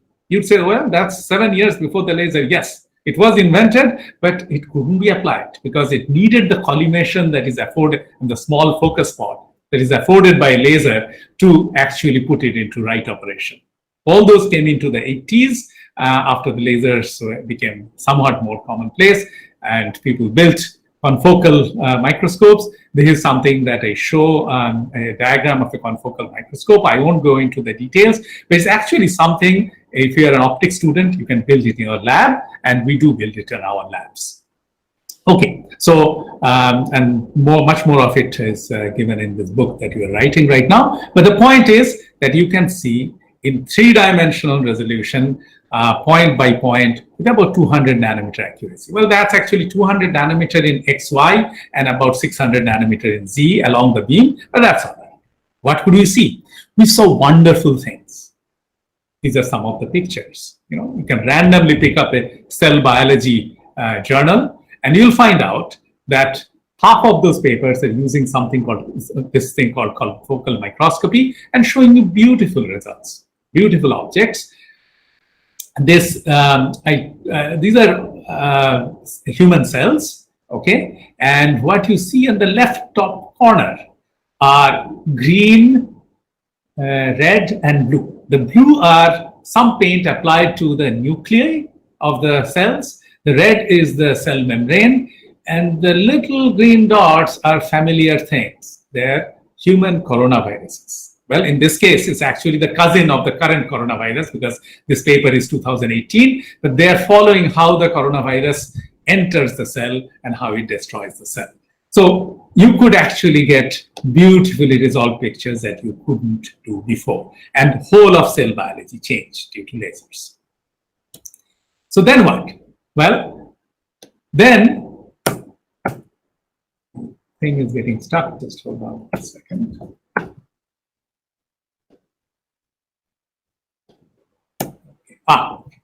All right. So we are still stuck at the 200 nanometer point, and laser came to the rescue again. I told you it's a fundamental property of light, and you needed to have that minimum resolution of 200 nanometer, no matter how good an instrument and how good a lens that you have built. Well, a new concept came in. So on the left, I show these smiley faces. Those are the little objects that you are lighting up with this big pink circle, which is your laser spot. The minimum spot you can make. So it's 200 nanometers or so. Actually, it's 400 nanometers. The resolution is 200, but I won't go into that. It's a few hundred nanometers across, and everything here will appear together. You won't be able to resolve these little tiny smiley faces. They may be viruses, they may be whatever. You'll see a glob which is as big as your laser illumination spot. Well, think of that dark beam I talked about. Could we come up with a donut-shaped dark beam which will actually silence everything, all the light that's coming from the outer region of this illuminated spot, leaving a tiny, maybe 10, 20 nanometer region inside? Turns out it is possible. Okay, it's a new concept, and it could have been thought about 100 years ago, once Einstein and Bose gave their theories about stimulated emission, but it was not thought about. The way it works is this. Again, I'm stuck. Sorry. The way it works is this. You have stimulated emission. So you have two beams now. So the first laser beam, which excites fluorescence. Fluorescence is a property that you excite something and it gives out that light. You actually catch that light that the molecule is giving out to make your image of the microscope. Very good. So that light obviously has this basic resolution of a couple hundred nanometers. Now we come in with that donut-shaped beam and you look at the actual way the molecule is working. So what I'm showing here are energy states of that molecule. S0 is an electronic energy state, the ground state. S1 is the excited state. And you have these little horizontal bars, which are the vibrational states. So if you are not from physics, don't have to worry. The blue arrow just says that you have taken somebody from a ground state to the excited state. There's a little loss of energy there. And finally, the green arrow shows the fluorescence. Okay. The fluorescence happens from the bottom vibrational state to one of the vibrational states of the ground state. So the length of the arrow gives you the color, and here it's saying green.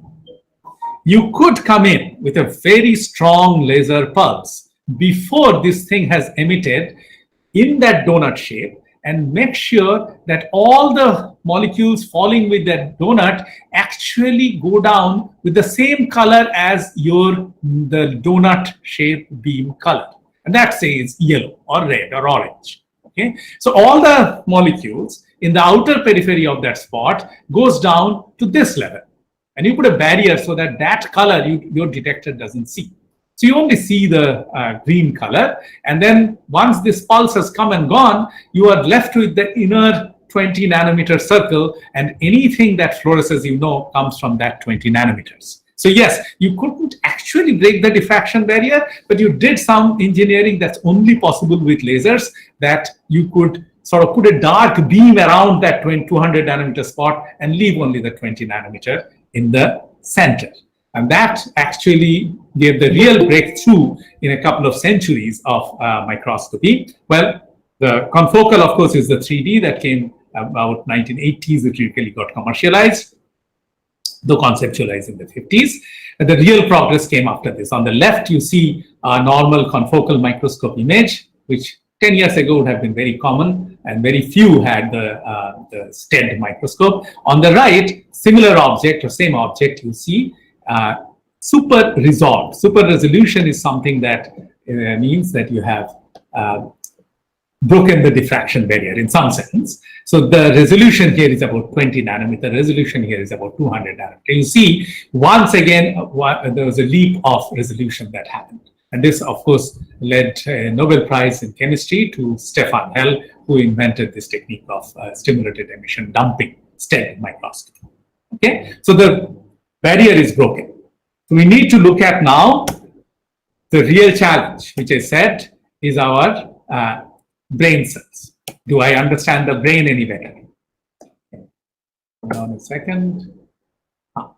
So let's go to the most fascinating challenge, the brain. So in addition to all the optics and the lasers that you can think of, there's one more challenge for looking at our brain. If you think of our brain, if you look at, looked at your textbooks, or you have seen, chicken brains or fish brains or something, you would have seen that actually it's not very colorful. If there is not colorful, it cannot emit that fluorescence light. It cannot emit fluorescence light. There is no microscope. Okay, so we have to actually paint it. Paint the brain cells while they are still alive. And this is done by some protein paints. They are called fluorescent proteins.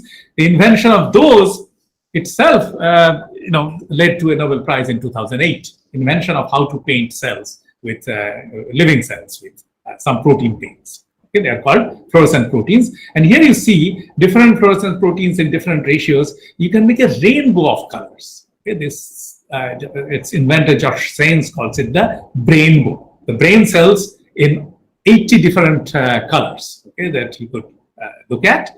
And again, the lasers were important because each of them excite at a certain place. You have to separate the excitation from the emission. So it only is possible with lasers, but also required that painting.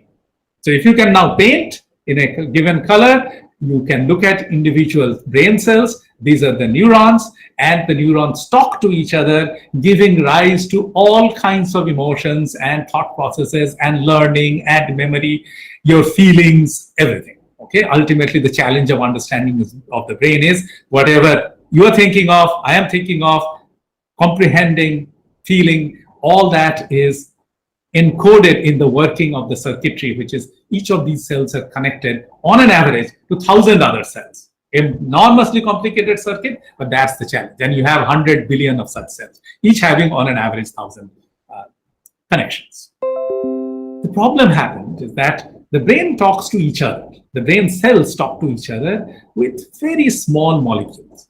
You cannot take those small molecules and paint them with the large protein. Protein is large compared to those small molecules. They don't work the way the way they do it in nature. If you paint them, we hang a big, large protein paint to it. And the thing that I really wanted to understand, and I've been working on for the last 20 years, are the molecules of happiness. Aren't you interested? Okay. There are things called the molecules of happiness, and these are two of the few molecules, serotonin and dopamine, which are the only things really that give you happiness. Of course, tongue in cheek. When you feel happiness, of course, that's because of your human emotions. But what exactly your brain is feeling is one neuron or a bunch of neurons releasing these messenger molecules, and these messenger molecules finding their protein target, receptor targets in another neuron. This is how the circuit is completed. Okay, one is serotonin, the molecule looks like this, and another is dopamine. Okay, dopamine is even more important. Okay, so tell you a little secret: when people abuse drugs, they have learned how to release their serotonin and dopamine, and mostly dopamine, though serotonin is also active. When people are feeling down, depression, they're not being able to have enough serotonin to communicate between their brain cells. And the communication happens across a gap between two cells, they're stylized versions. One cell emits the thing, the other cell receives the thing, and this region is called the synapse, the gap between cells. And when, let's say, this molecule or that other molecule gets released and the next cell senses it, you overall feel the happiness. It's actually true for all other things, calculations, memory, everything, but just concentrate on happiness. The problem is that given their structures, they could be visible only in the ultraviolet. Okay, those people who know a little chemistry will know there are pi clouds which have to be delocalized, but the delocalization is small. It's slightly larger here, but it can go over these two rings. So the serotonin is ultraviolet, but still slightly near ultraviolet. Dopamine is quite deep ultraviolet. What's the problem with that? Problem is the same problem that you see in your water purifiers at home. If you put ultraviolet light, living things don't survive. Okay, so you're looking at a bunch of neurons that you have cultured in a dish. You put ultraviolet light, they're dead. They're no longer talking to each other. So this had remained a challenge till about a few years ago. And this challenge was overcome with another type of laser called femtosecond lasers doing something called multi-photon microscopy. Okay, so let me tell you a little bit about multiphoton microscopy. We all know this disheveled haired gentleman, okay, Mr. Einstein, who taught us that if you have to, let's say, photoelectric effect, and if you have to eject an electron from wherever it's bound to, then you have to apply the right color light. Okay, so here is shown blue photons. The blue photons has the energy. This is the energy scale that can kick one of these electrons up to the excited state or can kick it out of the metal if you're talking about really photoelectron. This is just photo excitation. It goes to an excited state. Remember that S0 to S1.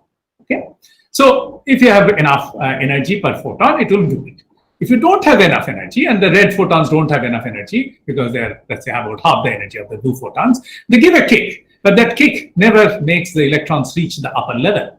So therefore, you can do it. No matter how many photons you put in. You put 2, 5, 10, 100 photons, you don't get it because individual photons have to give this kick to the electrons. Okay, so there's no way to excite a UV sensitive molecule with red photons or green photons. Well, in came a lady, Maria Goeppert-Mayer. This is, of course, 25 years after this gentleman had talked about. So the quantum mechanics had been invented. The proper quantum mechanics had been invented by Schrödinger and all in 1926. And this is 1931, 1932. Okay, she was doing a PhD thesis, and she did her calculations called perturbation calculations. She showed that there's a tiny possibility if you can get 2 photons of red arrive at the molecule, same molecule at the same time, quote unquote same time, within a couple of femtoseconds of each other, then there's a tiny possibility you can get a double kick. This double kick can excite a molecule or an electron to a level which normally a red photon would not be able to do. Only you'd need something like a blue photon. So it is multi-photon excitation, red light doing the job of a blue light. This again is 1930s, 30 years before the invention of the lasers. The lasers, and then soon after came femtosecond lasers, where all the light is bunched into a few femtoseconds of light, maybe 100 femtoseconds, maybe sometimes 10 femtoseconds of pulse. And that can bunch the light together so that you can have these 2 kicks, 2 photons arriving at the same molecule almost together. This idea and the availability of the femtosecond lasers led this gentleman, Watt Webb at Cornell University, you see this is taken about 20 years ago, and invent something called 2-photon microscopy. You see his little lab, and you might be able to recognize myself with a lot more hair and a little more of my mustache standing here. But these were exciting times in the 90s in Webb Lab in Cornell University. We were playing with 2-photon microscopy. So when I came back to India, I decided, well, that's something that I want to extend to understand the molecules of happiness. Okay, so we built a 3-photon microscope. I had been toying with that idea in the Webb Lab. I came back and built something but I couldn't see it in real neurons. So came back, built a microscope, and this actually is our first look, or anybody's first look, of serotonin in gold in real neurons. In the 3D sort of reconstruction, you don't see it very much. The whole is the nucleus. The whole neuron has a tail like this, and the body of the nucleus like that, a body of the cell like that. There are lots of these little golden things, those messenger molecules in packets or vesicles in that. Okay, so this is our look at the serotonin molecules in live neurons. Okay, and we have been working and doing many things with it for the past 1.5 decades. We still continue looking at it. So we were able to get our first look at the live neurons. Okay. Before I go into much more than that, we still couldn't look at the real happiness molecule, dopamine. Okay, I told you the reason was the dopamine is further deep in the UV. We had to actually go with a very special microscope built just for dopamine, going deeper in the UV, exciting effectively at 270 nanometer, but actually at 540. This required a 2-step laser and all that, and a very different kind of collection geometry. So since most of you haven't done microscopy, I would not talk about it, but this required us to avoid all kinds of glass optics for collection. So there was a photomultiplier tube which had to be put just into the sample. The answer was that this is the only way anybody could see dopamine. And after a few years of work, and this is what we saw in a dopaminergic neuron. This is your dopaminergic neuron. The whole scale here from this end to that end would be about 30 microns. Okay, and what these white arrows show and the little red dots show are dopamine vesicles. Yes, the bundles of happiness in all its glory, and it's in a living neuron. Okay, so we have looked at it. How do you know? How do you know the process? How can I see the happiness happening in my brain? Well, there is of course neurons in a dish, but yes, you can see the happiness happening. This is actually a slice of brain taken from a rat, which works, their brain works in very similar ways to ours, and they also can get addicted to drugs. Okay. This is an amphetamine. Okay, the amphetamine are drugs that are regularly abused by people. They would probably not abuse it as much as they had. It releases uncontrollably these little bundles of joy. So that you feel without doing anything that should cause you happiness, you put that chemical in, these bundles are released, and you feel happy. And they get addicted to it because you don't have to do anything. You just pop in a little bit, and then you feel happy. What is exactly happening? You see these bunch of dopaminergic neurons, those bright things are dopamines in these cells. And we did put some amphetamine in that dish. And within a minute or so, you see how much dopamine they have lost. Huge amount. The amount of dopamine went down by a factor of 2 within a minute. It's not supposed to be like that. The brain is supposed to work by releasing individual little bundles so that we comprehend it. There is something that we do, we feel rewarded when these things are released. But this is a huge release, and the actual dopaminergic neurons, if you do keep doing it, do not survive this onslaught. But we can image it. Finally, we can see the process of happiness happening in real neurons. Okay, this is UV imaging without using any UV light. We had to go to 2-photon and 3-photon microscopy with the lasers only enabled. Okay, so let me go to the end. So life and the pursuit of happiness. We are trying to understand life, and we are trying to understand what makes us feel happy. And what you see, yes, is none other than the father of the nation peering down a microscope. He was curious, of course. His main joy may have come from bringing independence to our country, but who knows? This is, of course, he passed away in 1948. But had he lived a few years more, or where he, if he were born maybe a few decades later, he could have had a laser microscope, and he was a curious soul, as you can see. And who knows, his real happiness would have come from laser microscopy, and the loss of politics could have been the gain of science. Okay, so all that I told you in this talk is about laser enabling tighter focus and giving us shorter pulses, giving us microscopy, giving us non-linear microscopy and newer microscopy that's still developing. We want to go down to the level of, now there are X-ray microscopes. We want to go down to the level of real molecules and see how little molecules work and how our brain works. Ultimately, we'll be able to say that, yes, we understand ourselves. Okay? So with that, I finish my talk, and I must say, all this has been possible with really bold and tireless bunch of workers. And of course, there is a decade and a half that I talked about. The current crop looks like this. We have small labs in TIFR, but extremely motivated lab people. And I'm really fortunate to be able to work with them. So this bunch of guys currently, there's one beautiful corner of Maharashtra that we go to every monsoon. God knows we are all locked down now, whether we'll be able to do that this monsoon. I'm really looking forward to these treks. And of course, our own corner is not so bad. We have our private seashore. I'm speaking from TIFR Mumbai. I'm sitting right about here right now that I'm talking to you. And thank you very much for listening. Thank you.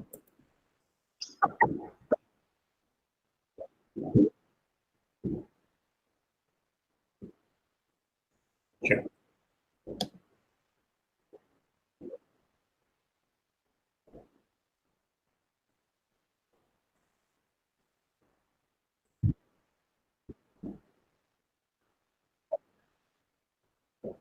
Okay.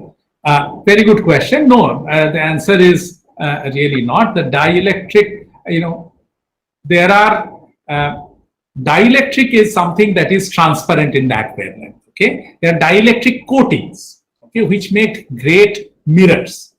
So yes, in a sense, the efficiency of the laser comes from the laser material and how it's pumped, and also comes from the reflectivity. Okay, so that if you're talking about dielectric coatings, yes, all the laser mirrors that you see now are 99.9% reflective when it's the high reflector end. Lasers have two ends, high reflector on one end and the leaky reflector on the other end. Both are dielectric coated, and yes, being 99.9% reflectivity gives the ability of the laser to have much higher power, much lower threshold for lasing. But if you go to the microscopy side, it's all dielectric coatings. You choose which band you will pass through, things that I don't talk about, but you do in the lab. Raman microscopy, we need very sharp transitions in reflectivities. 532 nanometer will get reflected, but 534 nanometer will not get reflected. That kind of things is only possible with dielectric mirrors. Yes, it helps.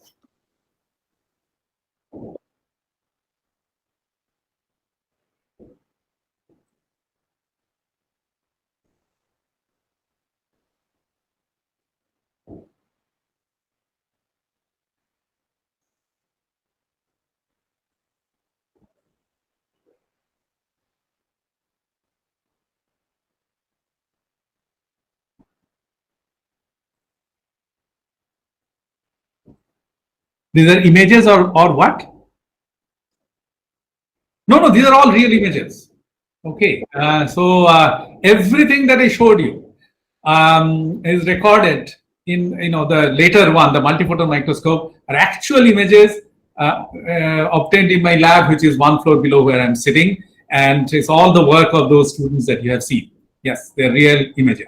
And I didn't want to have videos because I didn't know how streaming will happen, but you could see, I could show you those little bundles leaving as I add my happiness releasing drugs in those bunches. It's beautiful. It's all real images.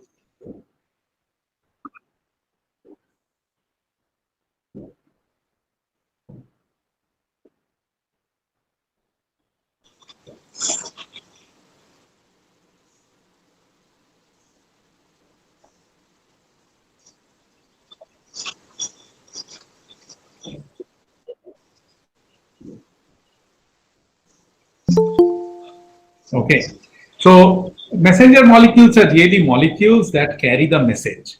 So how a neuron talks to the next neuron is by releasing some small molecules, and the next neuron has receptors for those.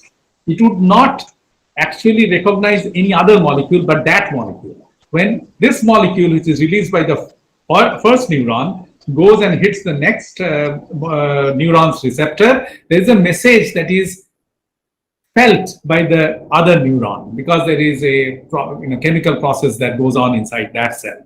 So these molecules are called messenger molecules. The technical name I didn't want to use are called neurotransmitters. So it's chemical neurotransmission that gives rise to your feelings of happiness. And those little messenger molecules, there are few, but two of the major ones that feelings of happiness, mood, memory, etc., are serotonin and dopamine.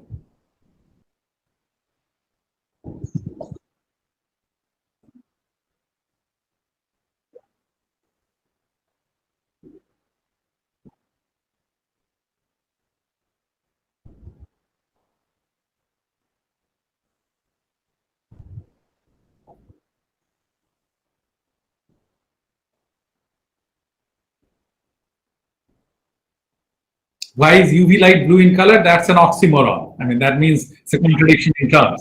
So I think what you might be saying is that if you shine UV, some UV light on a piece of white paper, you see a blue glow. That's not actually the color of the UV. The UV you cannot see. Okay, so if I give you 300 nanometer UV, you can't see. But you see some glow on a white piece of paper. That's because there are UV fluorescent molecules in that paper which is fluorescing in blue. So if frequently align UV things by putting a white card, it's not that I'm seeing the UV, I'm seeing the glow of the fluorescence, and that's typically in the blue. That's why it appears blue. It's not blue. It's not something that you can see.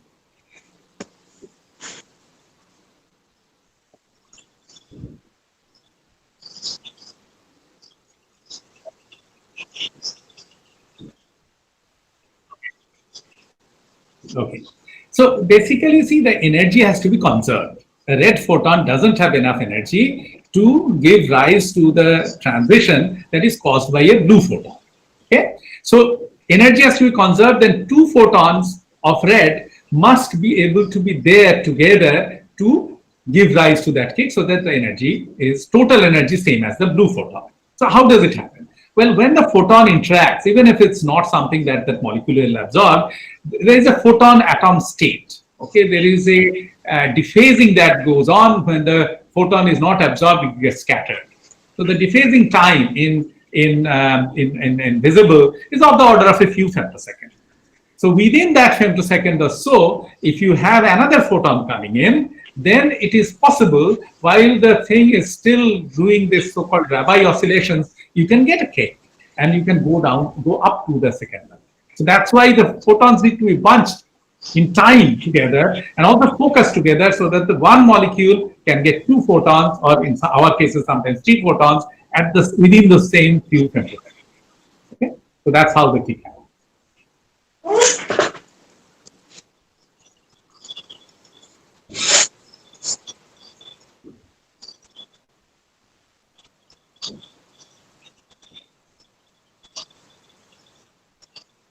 Okay.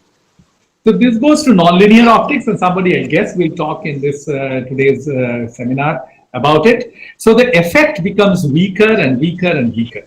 Okay. So there is some nonlinearity constant, second order, third order, fourth order, etc., which are very, very small numbers and progressively smaller as you go to higher order nonlinearity. And they are multiplied with the intensity or the square of the intensity or the cube of the intensity, etc.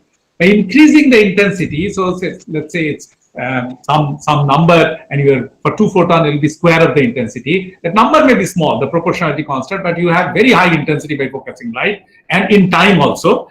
Then you can get some substantial number of photons, molecules excited. But at some point, it will require such a strong laser and so much excitation that at least living microscopy you cannot, living cell microscopy you won't be able to. So that's the practical limit.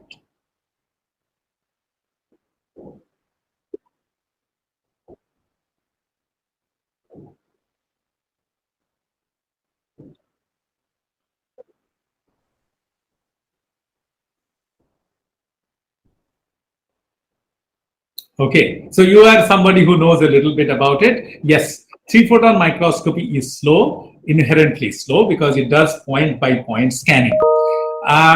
You can, with some trickery that people can do, you can go up to almost video rate with this, but that's about the limit. Okay, so there are different techniques, but people are very creative. They're coming up with different things. There is something called temporal focusing, which can do multiphoton microscopy in one whole area without focusing. And the resolution comes from the camera focusing, etc. So, I look forward to faster and faster imaging. But right now, basically, it's about video rate, which is the limit, which is 30 Hertz.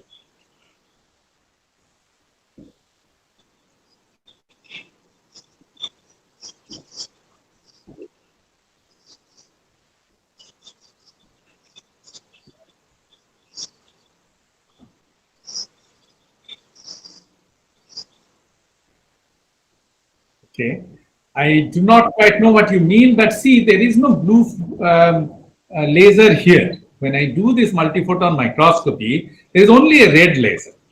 The blue photon is a fluorescence photon emitted by the cell or the molecule. So it's not like I'm putting blue and red together. There's only red. Two of the reds arrive at the same place and causes the blue to be emitted.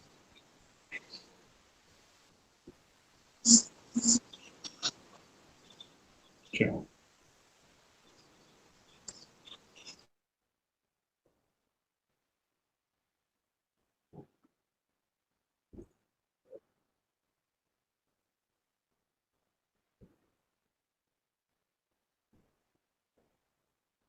Thank you so much for giving me this opportunity. Glad to be part of it. Bye.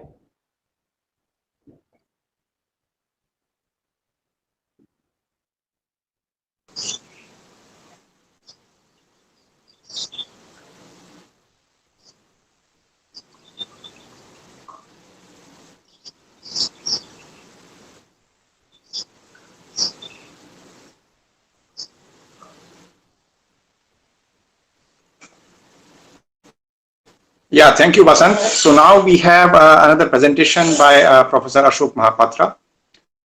He is currently located at the School of Physical Sciences, NISER, Bhubaneswar. Professor Mahapatra works on the area of ultra-cold atoms and quantum optics, and today he's going to have a presentation on dynamical phase transition in mirrorless optical parametric oscillators. So, Professor Mahapatra, are you there?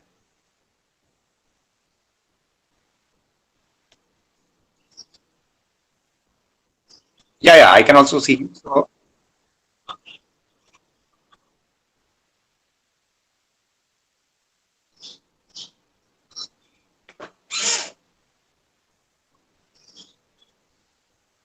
okay, yeah.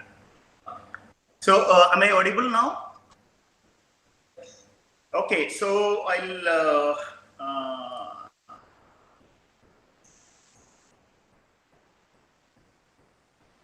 Okay. So, can you see the screen? So, I'll just put it to the presentation mode. So, is it okay? Can you see the title slide? Okay.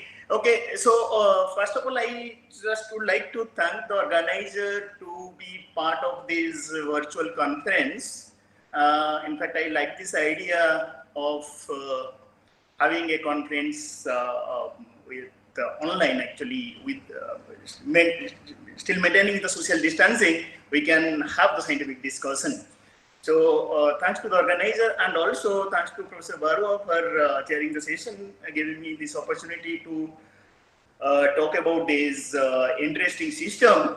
So it's actually a very simple nonlinear optical system, which we call it as a mirrorless optical parametric oscillator. And then I can show you how this simple nonlinear optical system can be used to study one of the most difficult problem in statistical mechanics. These are the non-equilibrium phase transitions, how that can be studied using this system. Okay, so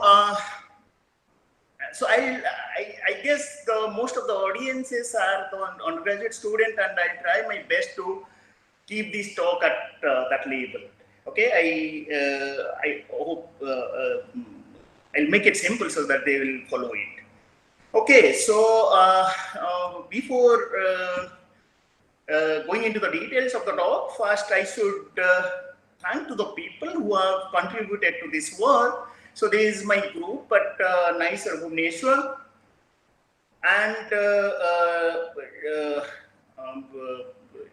Susri, Soumya, Snigdha, and Satya. These are the students who could contribute to this work. I just wanted to say one thing. I mean, if I put it into the slide mode, I cannot show the mouse pointer actually. So, shall I go to the, hello? Hello? Yeah, so I can show the mouse pointer here. So I'm just switching off the slide mode. So if that is okay with everybody, then.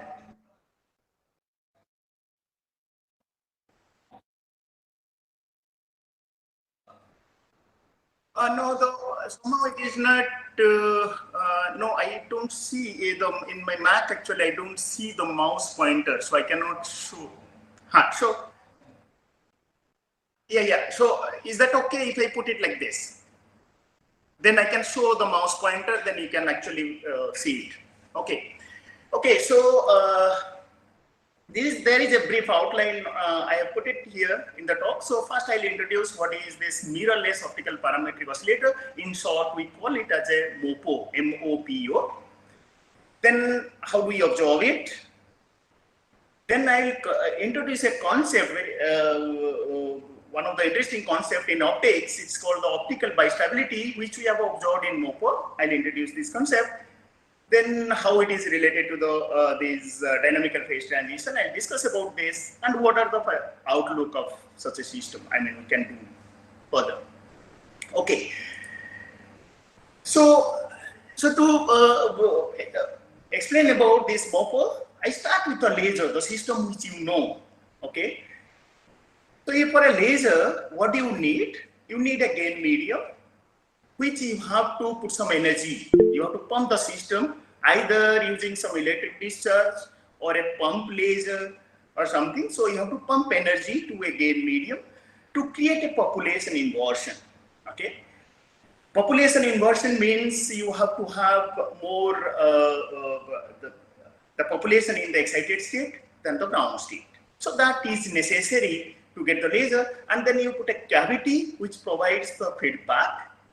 And when this feedback is sufficient and the population inversion is high and the feedback is enough, then the cavity mode, the photons, the lasing photons in the cavity mode, when it will overtake the losses in the inside the cavity, then the lasing starts and you get the laser there. Okay, so this is a simple basic principle of laser for any kind of laser you can think of. Then I discuss about another system which we call it as an optical parametric oscillator, and that is basically based on a Chi2 crystal. Mostly it is based on a Chi2 crystal. And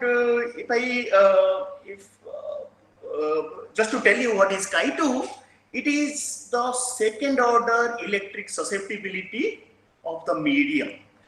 There are also the higher orders like Chi3, Chi4, Chi5, etc.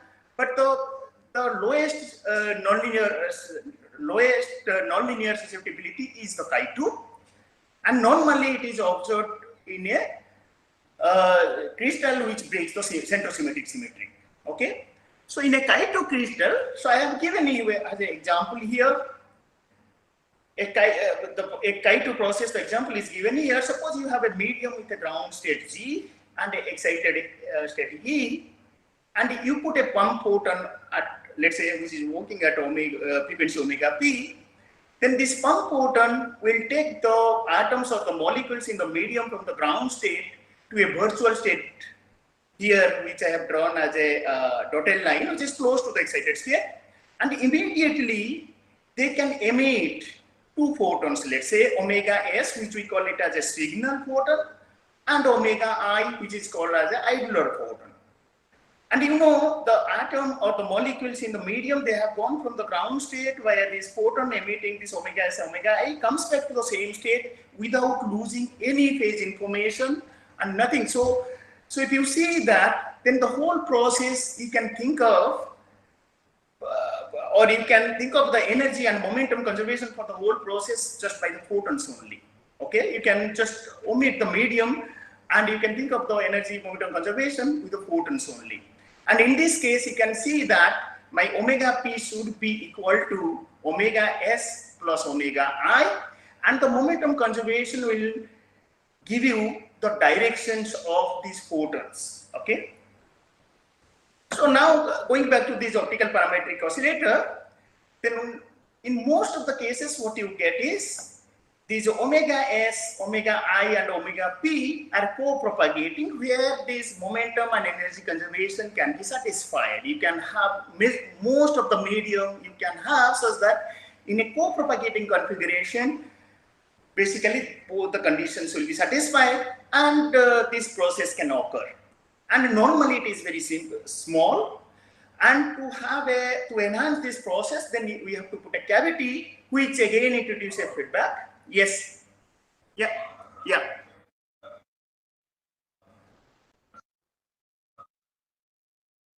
Okay, so what should I do?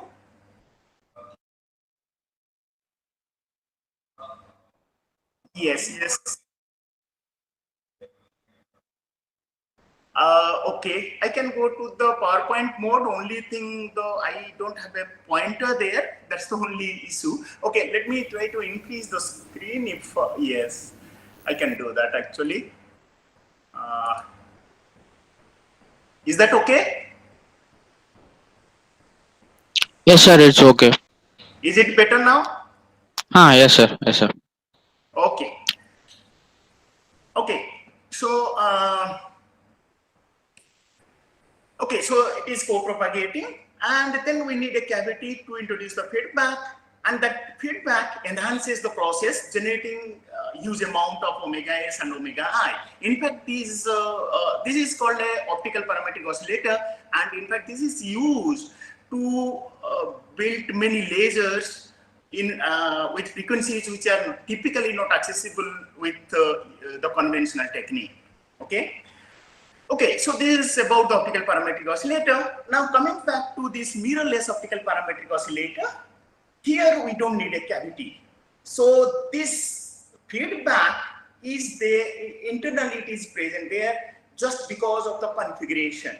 And the absence of the cavity, basically that's why we give the name mirrorless, okay? So how does that happen?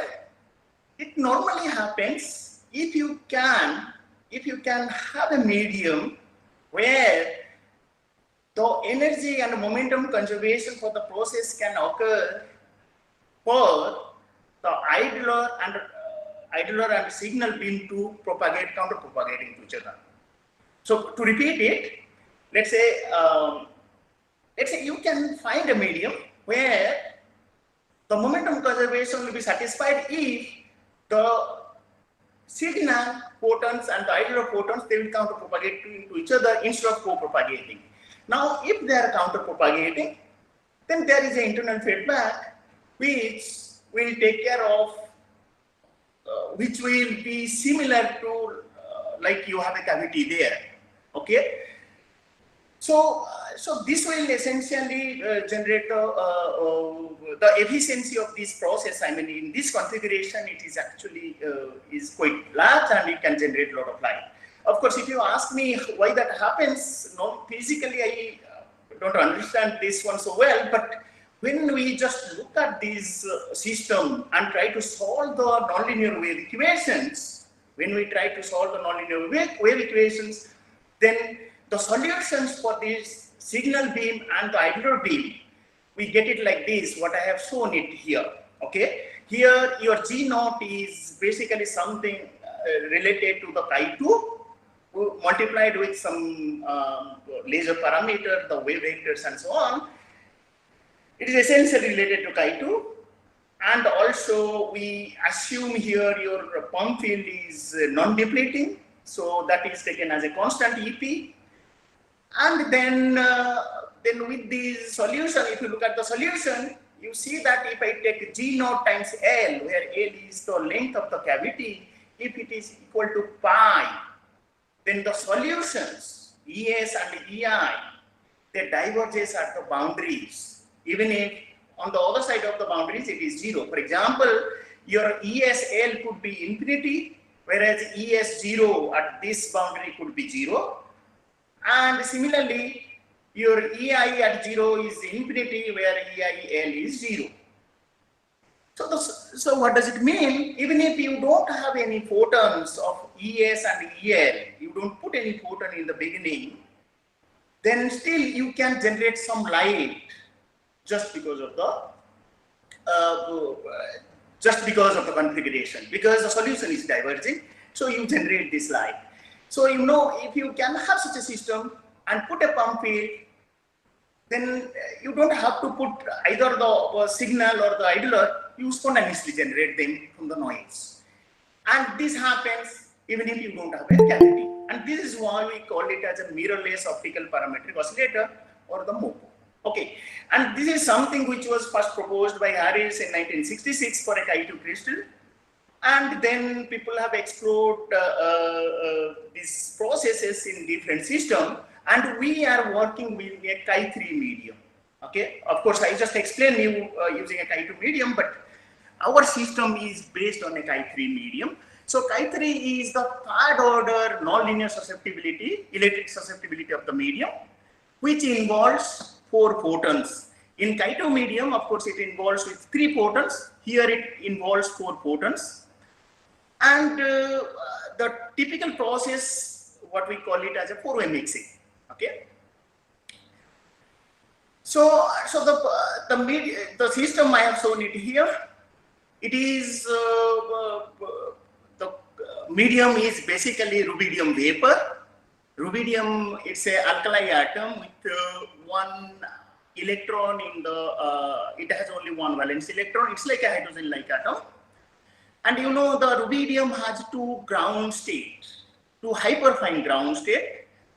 I call it as a F equal to 2, F equal to 3, and why we call it as a ground state? Because the lifetime of these states, like it is infinity compared to any time scale involved in these processes. Okay, that's why you call it as a ground state. And once the atoms will be coming to F equal to 3, you can imagine that it can stay there forever.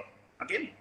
Similarly with F equal to 2, so these are, we call it as 2 ground state, and the energy difference between these 2 states is typically 3.035 gigahertz, and this is what we call it as a hyperfine splitting. Okay.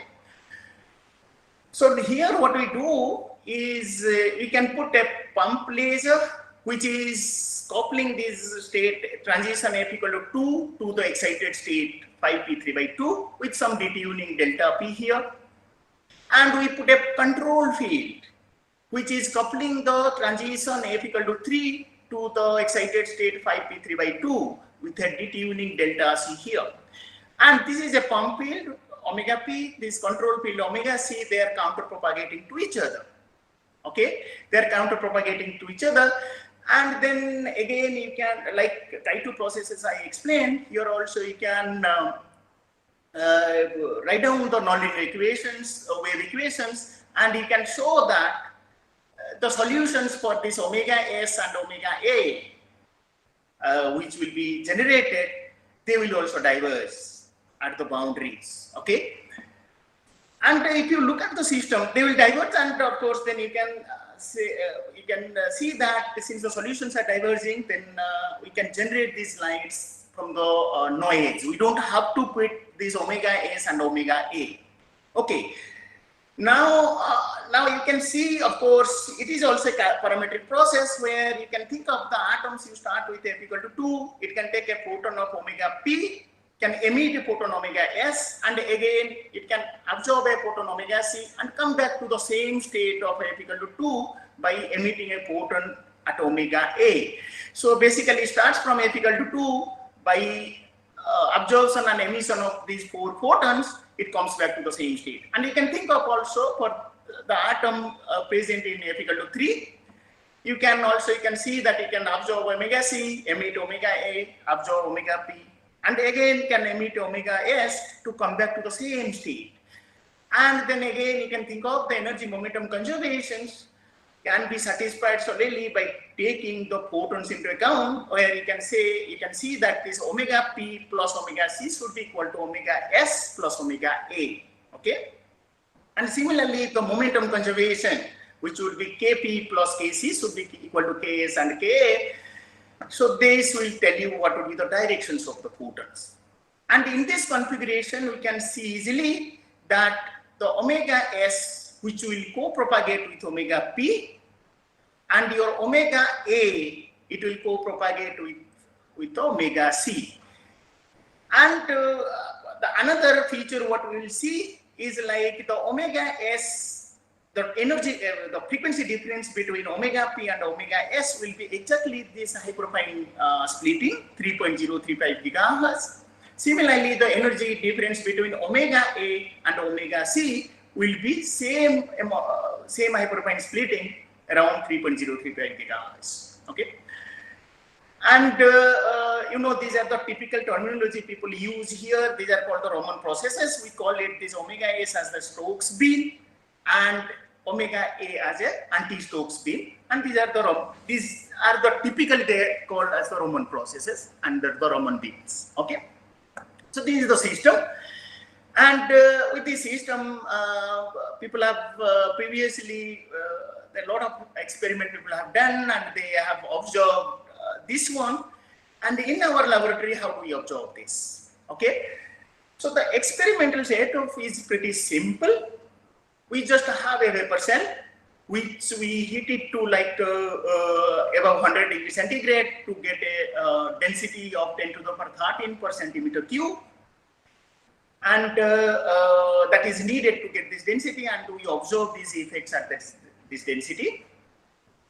Then we prepare these pump and control field using some fibers, optical fibers, with 2 different lasers, and we put the omega P with some optical element and omega C with some optical element. We counter propagating them with each other inside the cell. And then when the process will be happening, then the omega P will co-propagate with omega S will co-propagate with omega P, and then it will propagate along this direction, where we can put it with a detector, photo detector, and also we can detect it with a camera. We can image the spatial profile of these fields with a camera. Similarly, the same thing we can do it for omega A and omega C. They will co-propagate with each other. Yes, please.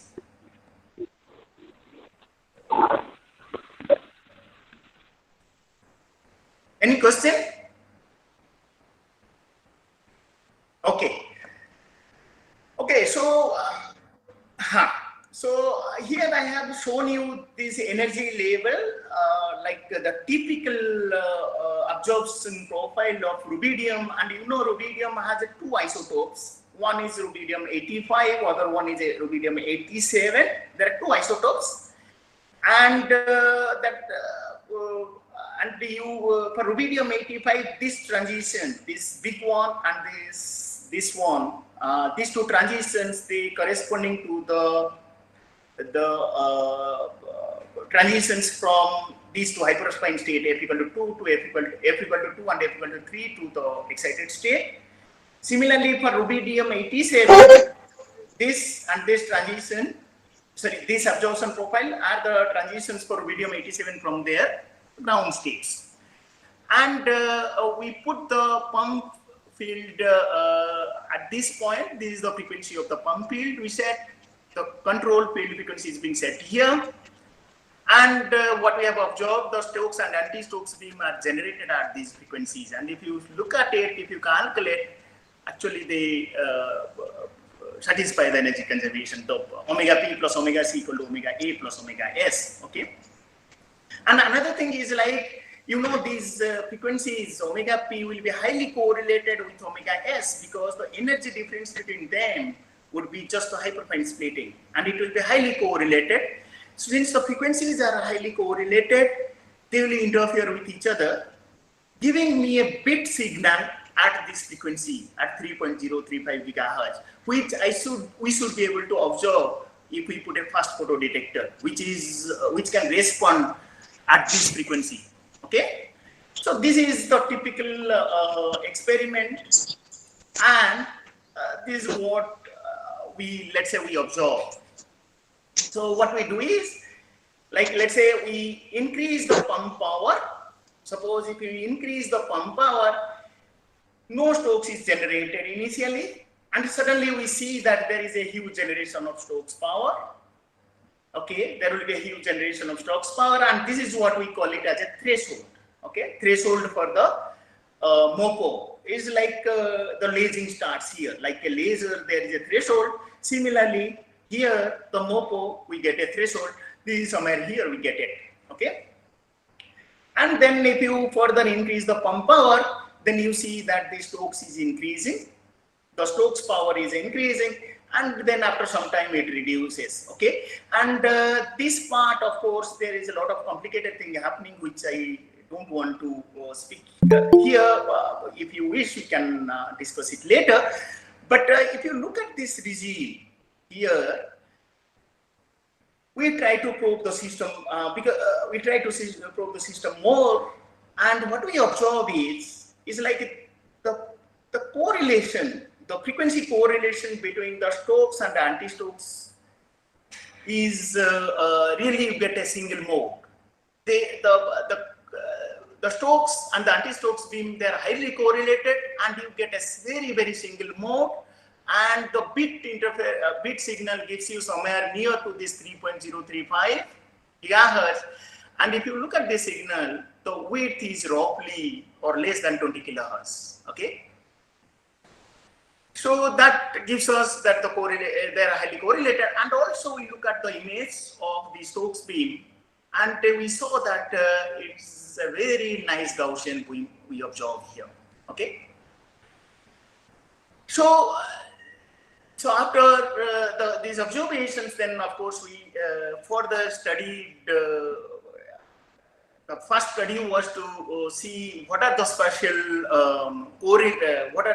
modes we can observe with the system, or whether we can see any special correlation between the Stokes and anti-Stokes beam. So for that, what we did is like in the same setup, we just use something called a 4F imaging technique, where you simply use two lenses, and then you can image the beam just at the exit face of the cell to the camera. Okay. Similarly, we have set up another 4F imaging technique where the image of the anti-Stokes at the exit face of the cell can be observed with another camera. So you put two cameras to see the special correlation, and then we try to tune the parameter, laser parameter, and then we see that whenever, so we saw a very nice Gaussian profile for the Stokes, and at the same time we get another Gaussian beam for the anti-Stokes beam. It fits very well, and we calculated the pump conversion efficiency, which is roughly 20%. Okay, and then again we crank up the parameter. Basically we increase the pump threshold power. There, what we saw is instead of a Gaussian beam, we saw a Lager Gaussian beam. And just to tell you, a Lager Gaussian beam, it has a phase singularity in the middle. And since there is a phase singularity in the middle, the light is zero. You don't get any electric field. The electric field or the intensity of the light will go to zero. And the intensity profile of this Lager Gaussian light actually fit to a LG function, which is plotted here. So if you know about this, the orbital angular momentum of light, so these LG beams has basically, they have an orbital angular momentum where the light is going in a helical path. It is going, basically the photons, when they are propagating, actually they are going through a helical path, okay, like this, okay. And if it is, let's say if it is going through if it is right-handed, then we take this L to be 1. If it is left-handed, then we call this L to be -1. So then what we observe is basically when we get this LG, L equal to +1 for Stokes, we also get this LG to be +1 for anti-Stokes. And those are basically observed using a cylindrical lens, and then these details are given in this reference, which you can go through the details through this paper, like how the orbital angular momentum of this LG beam can be determined with this simple technique. Okay, I'm not going into the details. You go through this. But the message I want to give is like, we really see this special correlation for both the beams, Stokes and anti-Stokes beam. Okay. Okay. So now further moving to the then we further explore the system to basically we probe the system in this single mode regime. So there we observed optical bistability. Okay. So just to tell you what is optical bistability, so maybe I should say, show the graph here. The optical bistability is something where you have two stable states for the system with the same parameter. Okay. So for example, if you look at this graph, like what I have plotted here is my output Stokes power as a function of the input pump power. And if you look at this point, when I am increasing the pump power, my Stokes power is 0, but when I am decreasing the pump power, at the same pump power, there is still some Stokes power.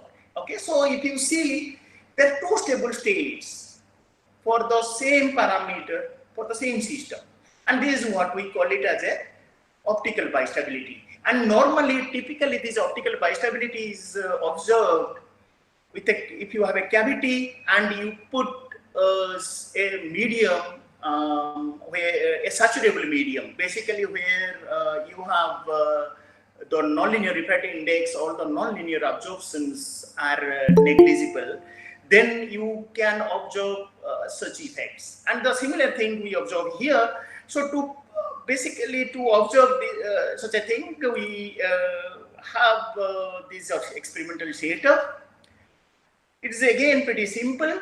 What you have is like you have the vapor cell and you have the control beam like this, and the pump field, what you do is like you can just ramp it. You can just increase the pump power or decrease the pump power by using a acoustic modulator, and you can just put a ramp voltage to the AOM acoustic modulator, which will basically increasing or decreasing the pump power as you want. Okay, and then you look at how the Stokes power is responding to when you increase or decreasing this, and this is what we observe. And as I explained to you, there are two stable state. Like so, the system is behaving differently when you are increasing the pump or when you are decreasing the pump. It is different. And at the same time, what we did is like we looked at the output power and like output pump power, and what we see is like up to this point, of course, nothing changes with the pump, but when the Stokes is generated, then you see a sudden drop in the pump field because some of this light is converted to the Stokes field, and then again it remains actually flat. What does it mean is like after this, whatever the pump light you put, they are converted to the Stokes field. Okay, and in the reverse direction, like in the reverse direction, backward direction, this red plot here, you see that it is coming and yeah, so it is coming and doing this. So same thing here, it is following the same bistability. Okay, and from here we can calculate what would be the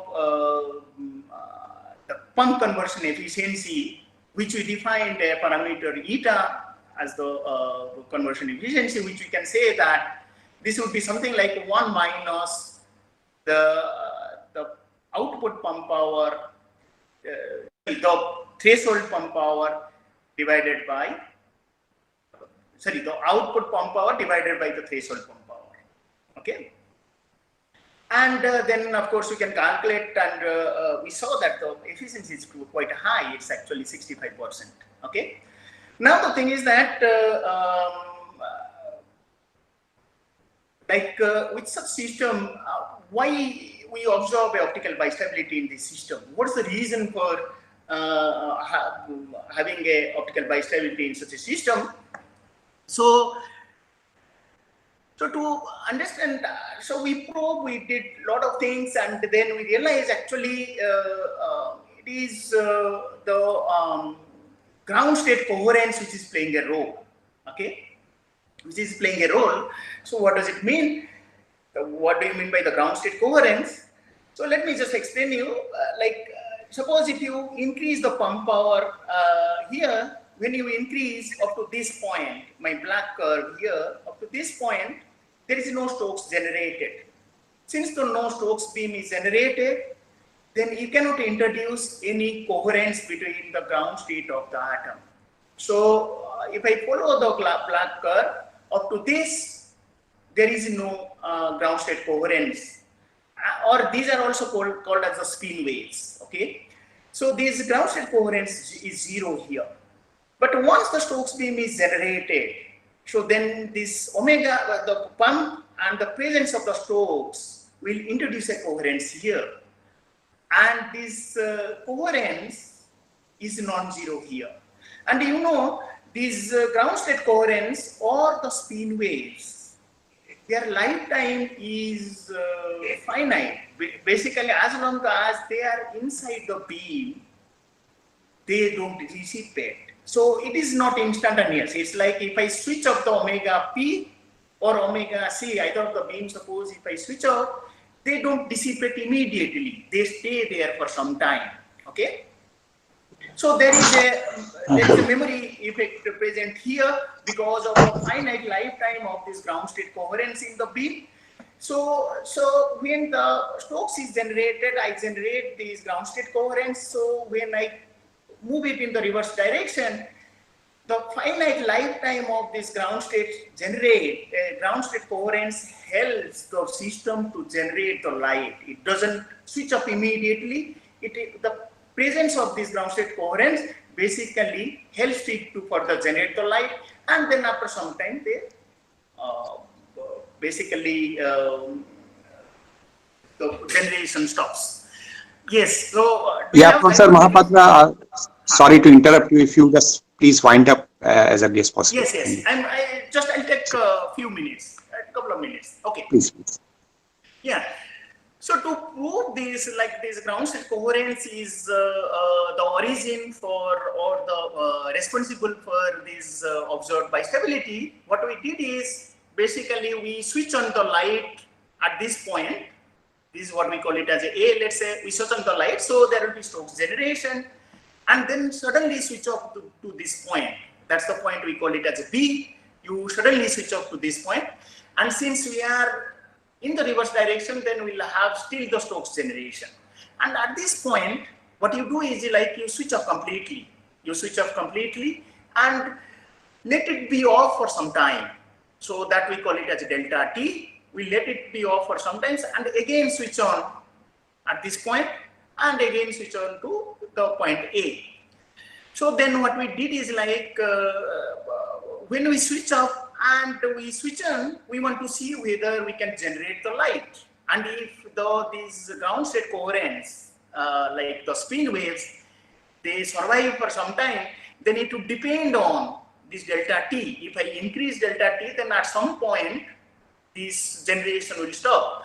And if I reduce it, then I should be able to see. And that's the experiment we did. That's the experiment. And interestingly, we see that the light can be generated. The light can be generated, but after some time, for a finite delta T, for a maximum delta T, the light cannot be generated. But below that, it indeed generates.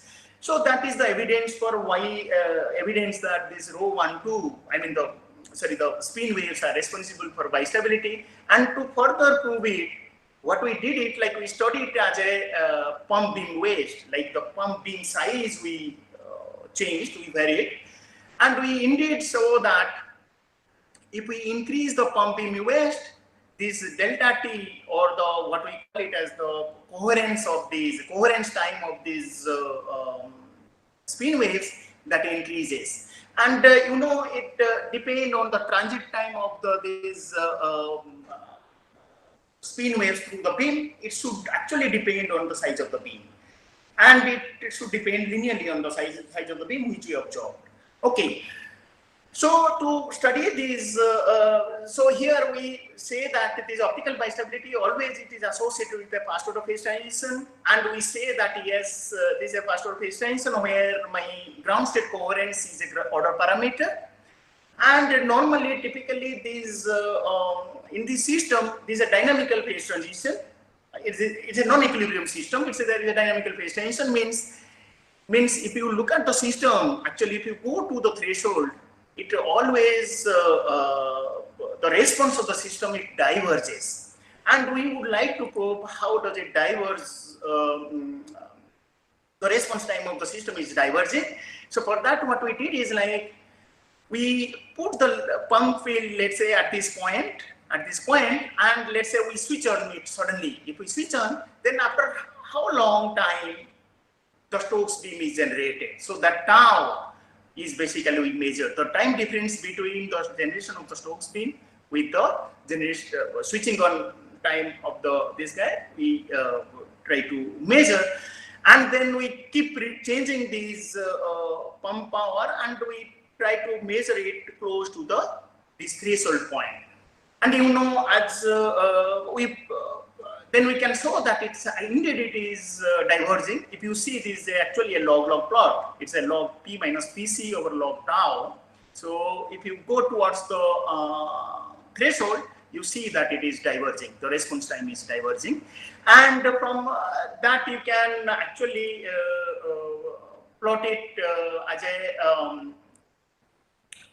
this tau is proportional to p minus pc to the power alpha. So which I should have written here, but so it always diverges like this. Tau is proportional to p minus pc to the power alpha, and if we measure the alpha, we get something like 0.86 minus 0.86, which is actually we got it different from minus 0.5, which is predicted for these optical systems. Sorry, the cavity system, optical bistability in cavity systems. Okay. Okay. So so this is what we saw, that it is indeed a dynamical phase transition with a critical exponent minus 0.85, and to tell you the system actually we can furthermore by changing the profile of the beams. For example, we have used a Gaussian beam. We can use actually a different intensity profile. Actually, it is related, which I didn't speak about it. It depends on the Gaussian beam, or if you use another profile, it should change. We can use a random intensity profile. Professor Mahapatra, if you kindly wind up, please, so we have other speakers also. Yeah, so thank you very much. This is the final slide. Yes, any question, please? Yeah, you can. Yeah, so there is one question from YouTube, an audience, Shovan Mohanty, and he's asking, what is inherent feedback? What is the impact of inherent feedback on the altercation of the phase? Yes, so the thing is that physically, of course, I was not able to understand so well where the feedback is happening, but what I understood it when we solved the nonlinear wave equations. Okay, when we solve the nonlinear wave equations for this chi2 or even the chi3 system, the equations are similar actually. For chi2 and chi3, there is not much difference. What we observe is the solutions for these Stokes and anti-Stokes, or in this case, for a chi2 case, it is signal or IDL, they diverges. Okay, that means even if there is a noise on the other side of the boundary, let's say ES0 is 0, ESL is infinity, and ELL is 0, EL0 is infinity. So even if I have a noise, there is a tiny small number of photons here which can be generated from the noise, I should be able to get some finite light here. Similarly for the other one, if, yeah. So the thing is that there is something happening because of the configuration, because of this counter-propagating configuration, which is actually leading it to generate this light. So physically, if I want to understand, actually really didn't understand this. Only thing I saw it from the equations, I see that yes, indeed, even if you don't put any light, you get the light. The finite amount of light can be generated even from the noise. Yeah, so there is one more question by Bhuvana Daniel, and can this MOPO be used as optical filters? That's the question. MOPO be as an optical filter?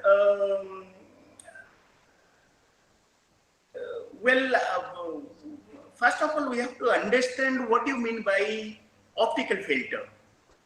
When you say when you say an optical filter, what do you mean by that?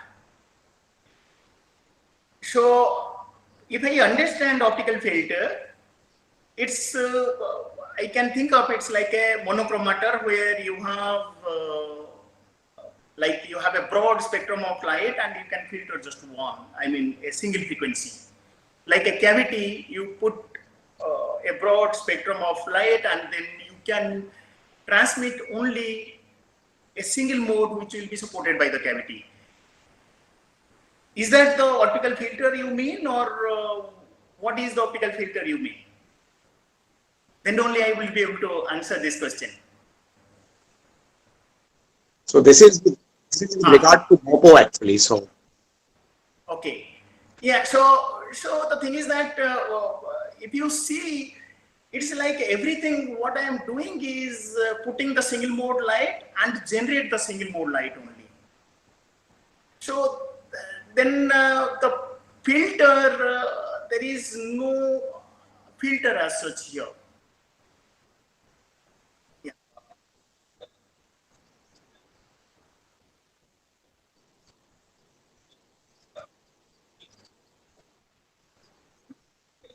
Yes, yes, the counter propagating configuration is necessary to get this generation.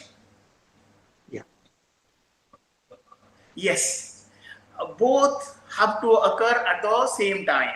It's like omega p will be absorbed, let's say omega is emitted, at the same immediately omega c will be absorbed and omega a will be emitted. So omega s and omega a are observed simultaneously.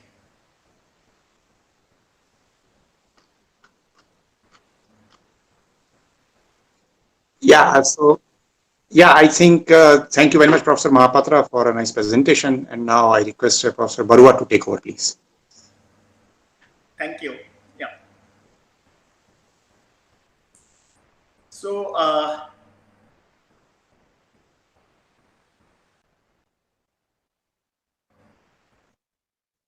okay, thank you very much, and I think it's a nice initiative, and I really thank the organizer to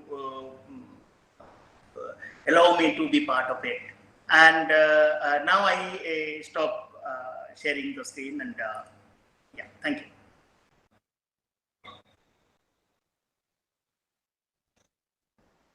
Yeah.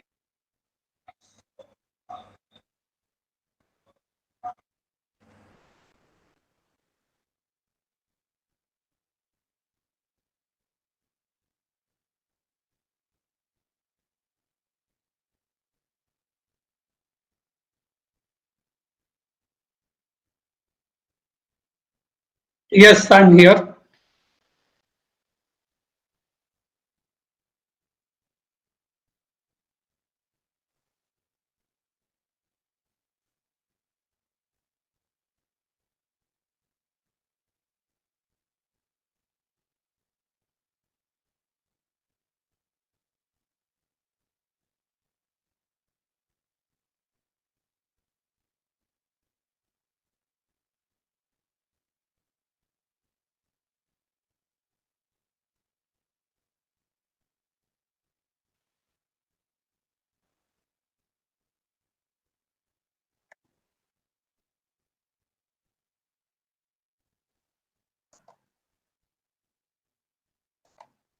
So can you see my screen?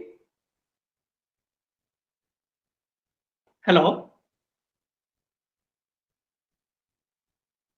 Hello? Yes, we can see that. Can you see my screen? We see the video. Huh? We can see the only videos.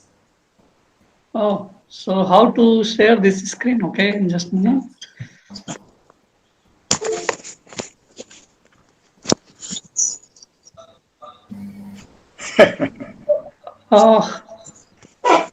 How to share the screen? Where is the? You go to the right bottom of your. Yeah.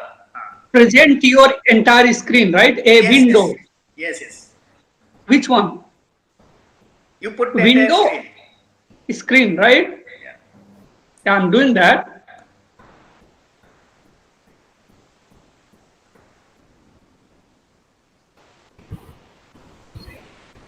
Sir, go to the present now.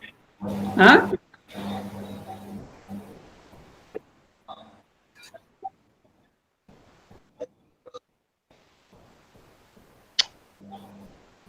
Present now. Yes, your entire screen. I'm clicking here. Okay. So I select myself. Is it coming?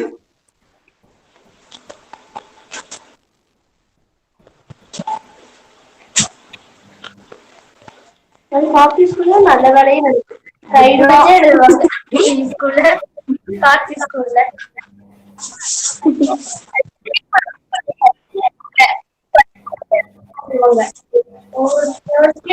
புக்கே ஆன்லயே book தூக்கி கொடுத்துருவாங்கன்னு சொல்லி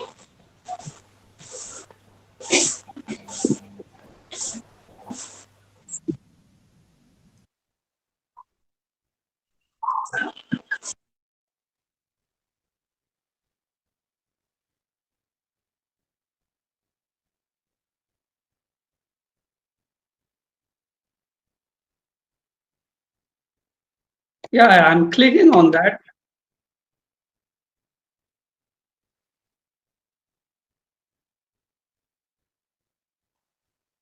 Okay, then I will just say you can, I mean, you can hear, right? Ah, Gagan has come. Okay, Gagan has come, so he will help. Sorry, so.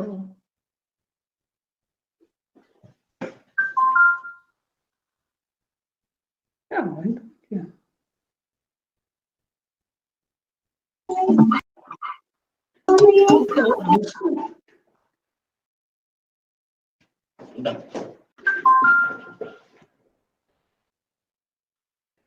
Okay, so is it going to work now? Yes. So can you see now the screen? Yeah, now we can see that. Okay, so in this interactive session, what we are going to discuss is what is going on in optics at IIT Guwahati, what kind of research we are doing. So here is the one group,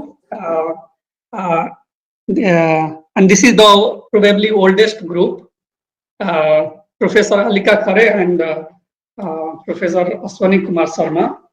So they are doing laser spectroscopy and then they do laser plasma interaction. And then they also study plasma. They have also done, they are also doing experiment on interferometry, nonlinear optics, and many kind of instrumentation related with optics. And here is some lab facility I'm showing in the next slide. They are having high power laser, and they are having some spectrometer, CCD camera, and then the below one you can see some chamber, vacuum chamber, where they do pulse deposition, and also where they do the plasma generation using laser. Here is some experimental setup they have done, and they are continuing to work with it. And this is the lab of Professor Vasant Barua. They are doing computer generated holography and optical imaging lab. And here are the students. So they do programmable diffractive optics, confocal microscopy, wavefront sensor, and high numerical aperture focusing. So here is some images they have taken. And this is the lab of Professor Sunil Khijwania. He is working on fiber optics, and his interest is fiber and integrated optics. And he also works on optical fiber sensing, photonic crystal fiber and its application, surface plasmon research based sensor, fiber grating, long period grating and based device, nano and biophotonics, and propagation characteristic of especially optical fiber.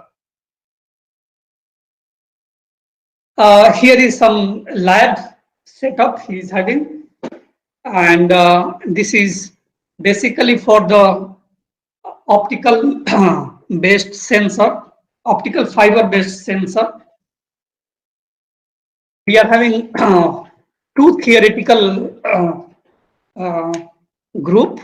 One is by headed by Professor Amrendra Kumar Sharma, and his interest is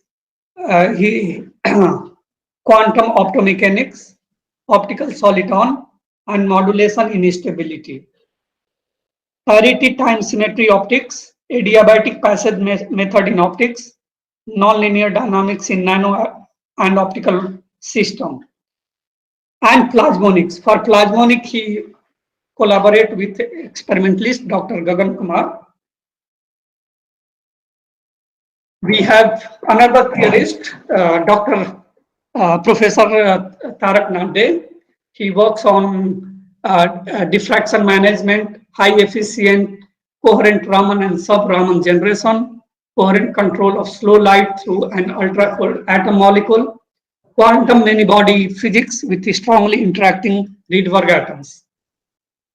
And here are some highlights from his group. So for example, diffraction management, how does he do? Here is some numerical simulation he has done and so showed the image. And also in the next topic, he has showed highly efficient coherent Raman and sub-Raman generation. And he also works in the fourth topic. He has shown some quantum, the student, he is working on quantum many-body physics with the strongly interacting Rydberg atoms. We have Professor Gagan Kumar. He works on terahertz photonics and plasmonic, and his interest is terahertz waveguide, plasmonic metamaterial, electromagnetically induced transparency, toroidal excitation in metamaterial, clean room fabrication, ultra fast terahertz spectroscopy. And in the right side, you can see some experimental facility. He is in the process of setting up, and he has already set up some facility here.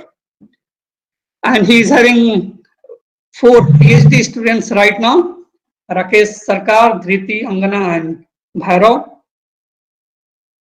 And here are some nice pictures for which he has done the fabrication and also done detailed numerical simulation for study of this propagation of this terahertz wave through these waveguides. This is the lab which is we are dealing with laser cooling and trapping of rubidium and ytterbium. Our research interest is cold and ultra cold atoms, and we are producing cold and ultra cold atoms for quantum computation and simulation.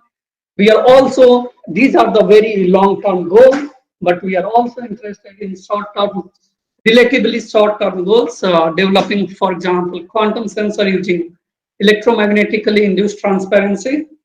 And we are having like 3 PhD students in this group. And here is some recent development. We are having some cold rubidium atom, which are being trapped in magneto-optical trap. And in the right side, you can see some setup for this trap. So thanks. That's all about the activities which is going on at IIT Guwahati in the optics group.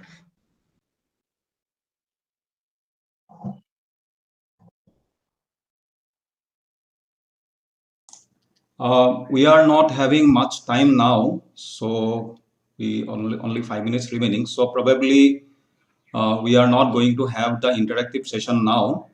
So we'll have an interactive session at 4 o'clock. So after Professor Naresh Chand's talk, we can have the interaction. But if there is any quick 1 or 2 questions from the Google Meet, you can ask. It has to be very brief.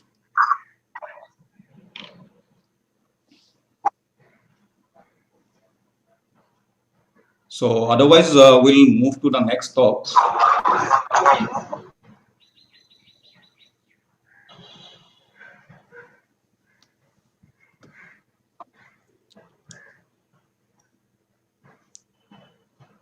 Yeah, so somebody is asking, is there any crystal growth unit here? So no, there is no crystal growth facility available at IIT Guwahati.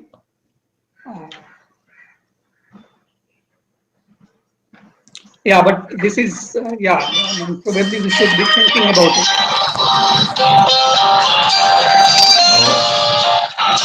Please, someone is.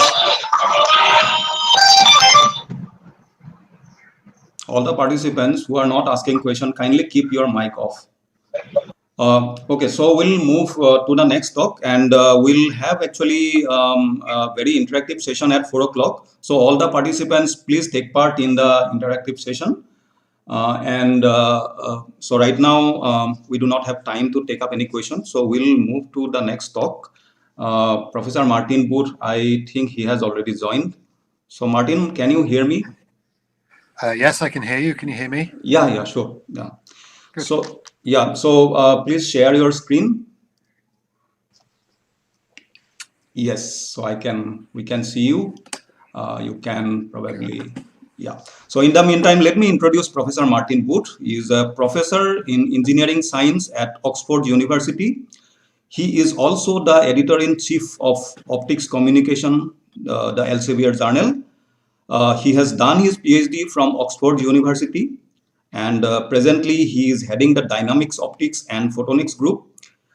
In fact, he is the pioneer in the adaptive optics for microscopy area. So I will request Professor Booth to now deliver his talk. Okay, thank you. May I just check, can you see my title screen? Yes, we can see. Good, thank you. Okay, well, thank you very much for inviting me to give this talk. It's a great pleasure to join you. My talk is about adaptive optics for microscopy and photonic engineering, which will be a brief overview of the background to my group's research and a few indications of the research we're doing.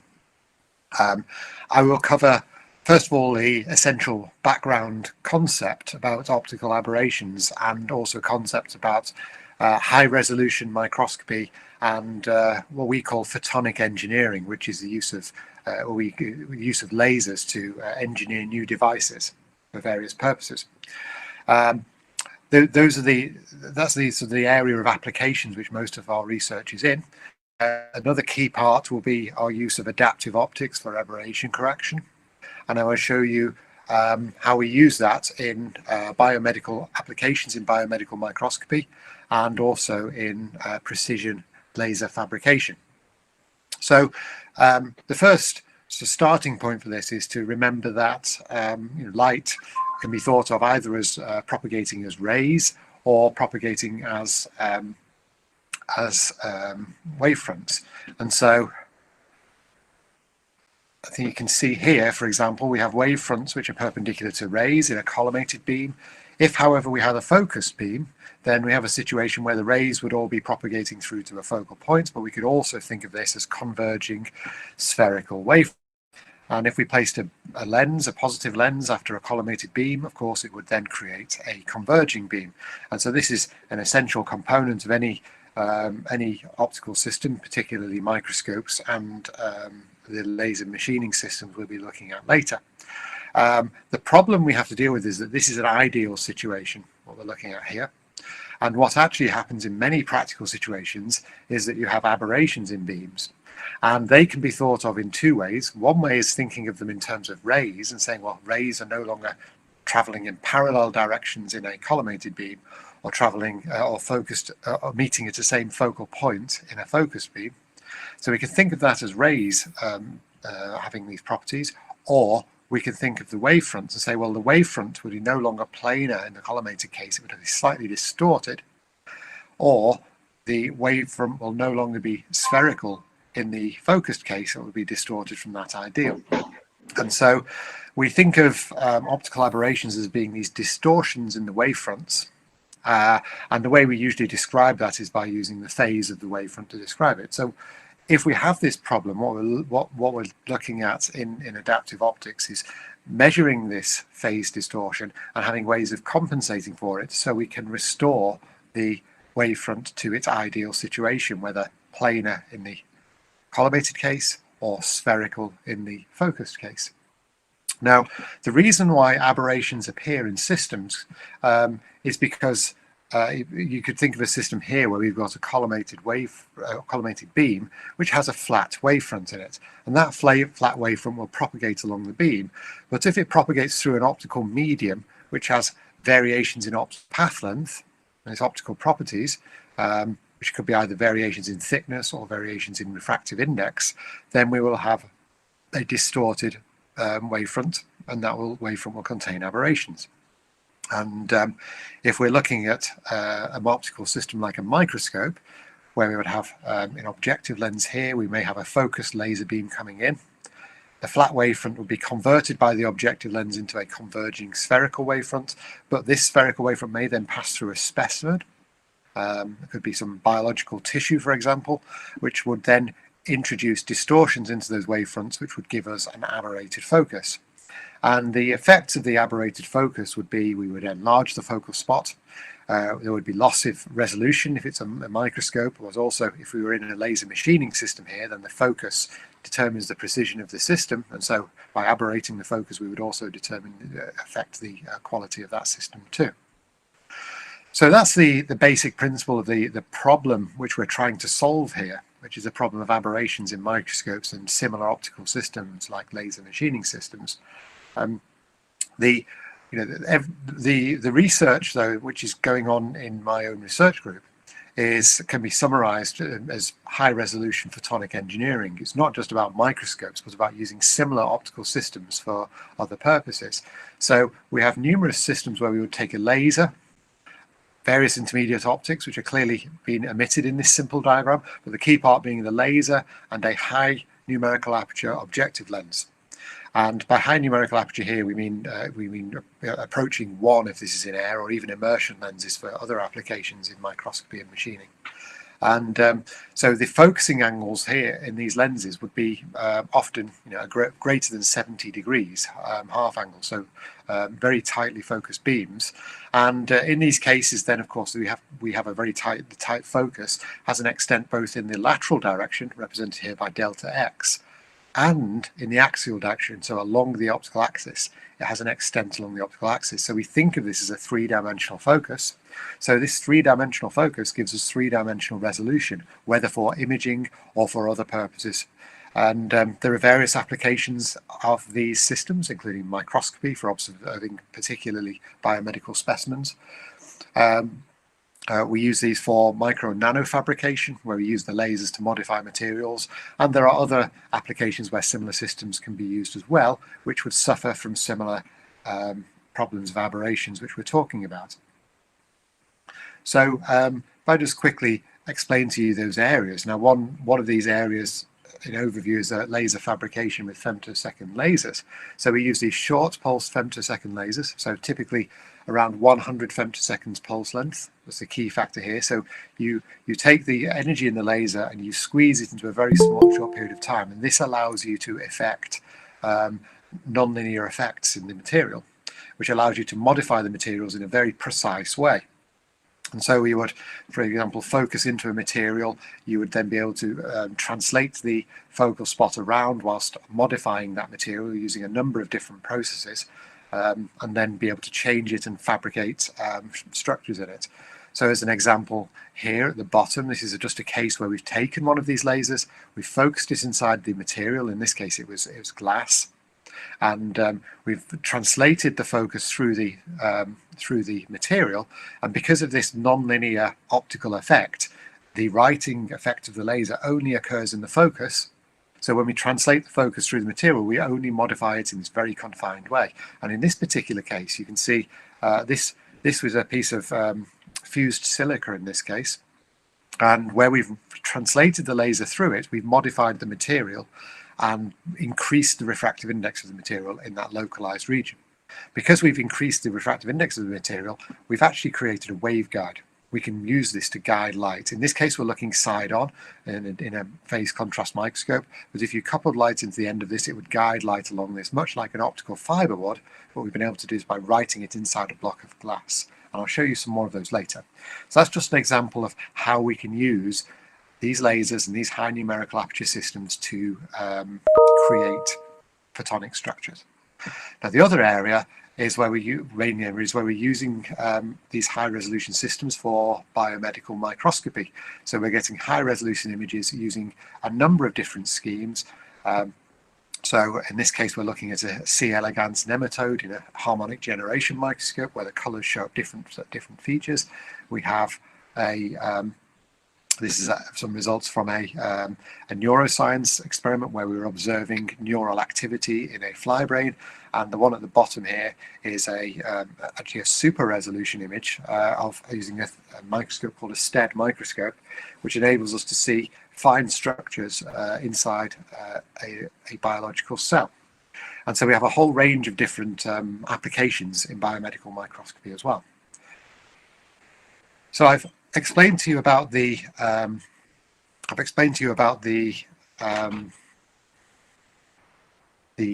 problem of aberrations and the application areas, but I need to now tell you about the solution. And the solution is to correct for these aberrations is to use dynamical optical elements, which will introduce a conjugate aberration, a correction aberration into the system to remove those aberrations. And we do that using a dynamic optical element, such as a deformable mirror.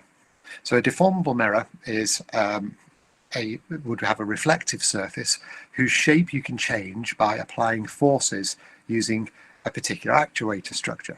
So in the sketch shown here, this would model a device where we want to apply, where we would apply a voltage across an electrode, and we would use electrostatic attraction to exert a force on the flexible membrane, which would change the shape of the mirror. So if we can change the shape of the mirror, then if we have consider the sketch in the bottom where we take a collimated beam illuminating the mirror, and the wavefront reflecting off this mirror, different parts of this wavefront, shown here as by the black dotted line, will travel different distances before they reflect off the mirror, and hence when they reflect off the mirror, the wavefront will be distorted because some parts of the wavefront have travelled further than others. So if we can change the shape of the deformable mirror, we could use that to introduce aberrations. However, if we can introduce an aberration which is equal but opposite to any input aberration, then we could use this to remove aberrations too.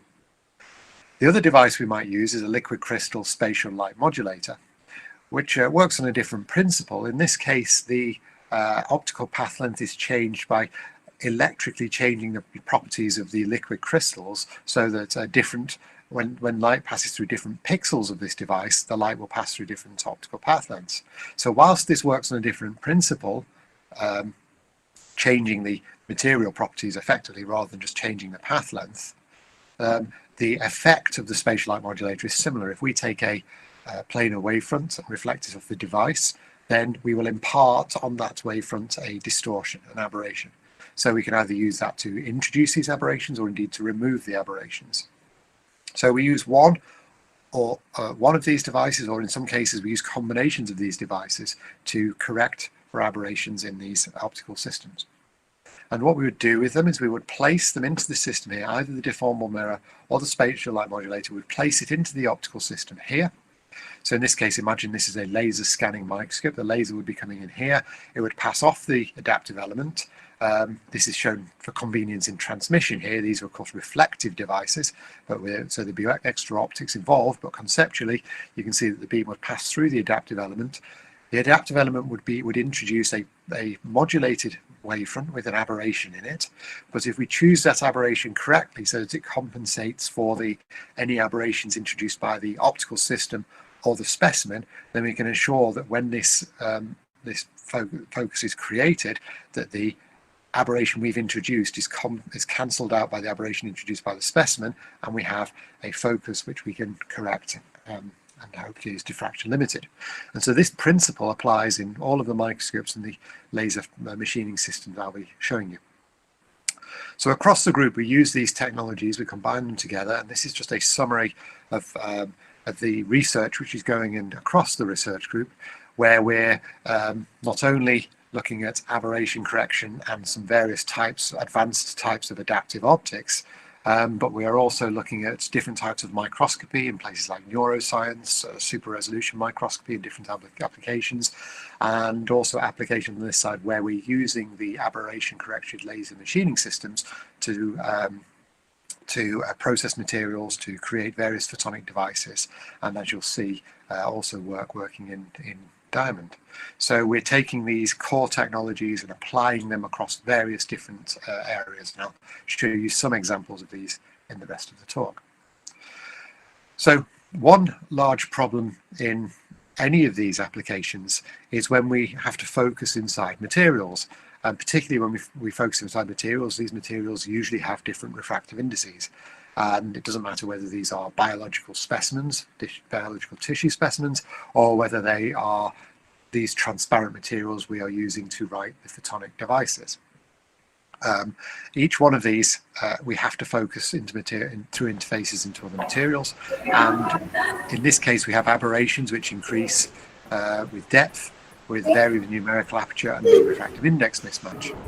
So in a normal situation, you can consider this picture here where we have our rays coming in. The rays would focus down to a particular point, and we can think of that as a ray focusing, or we can do wave optics modeling, and we will model the focus of the laser beam as shown on the left here. And you can see this spot here is elongated along the optical axis just by the nature of focusing. But we do think of this as a three-dimensionally confined focus, and that's what gives us our three-dimensional precision. Now the problem is we don't have this perfect focusing situation here. We have a situation where we are focusing through a refractive index mismatch.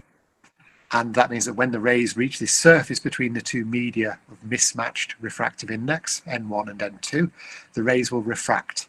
And because the rays refract, you work out that they no longer converge to the same point, which would have been here where the black dotted lines meet. They actually spread out and no longer meet. And this is, of course, a focal aberration. And if you modeled this in the wave optics, you'd see at the side here, you'd see various concepts. You see that the focal spot is enlarged. It's particularly elongated along the optical axis.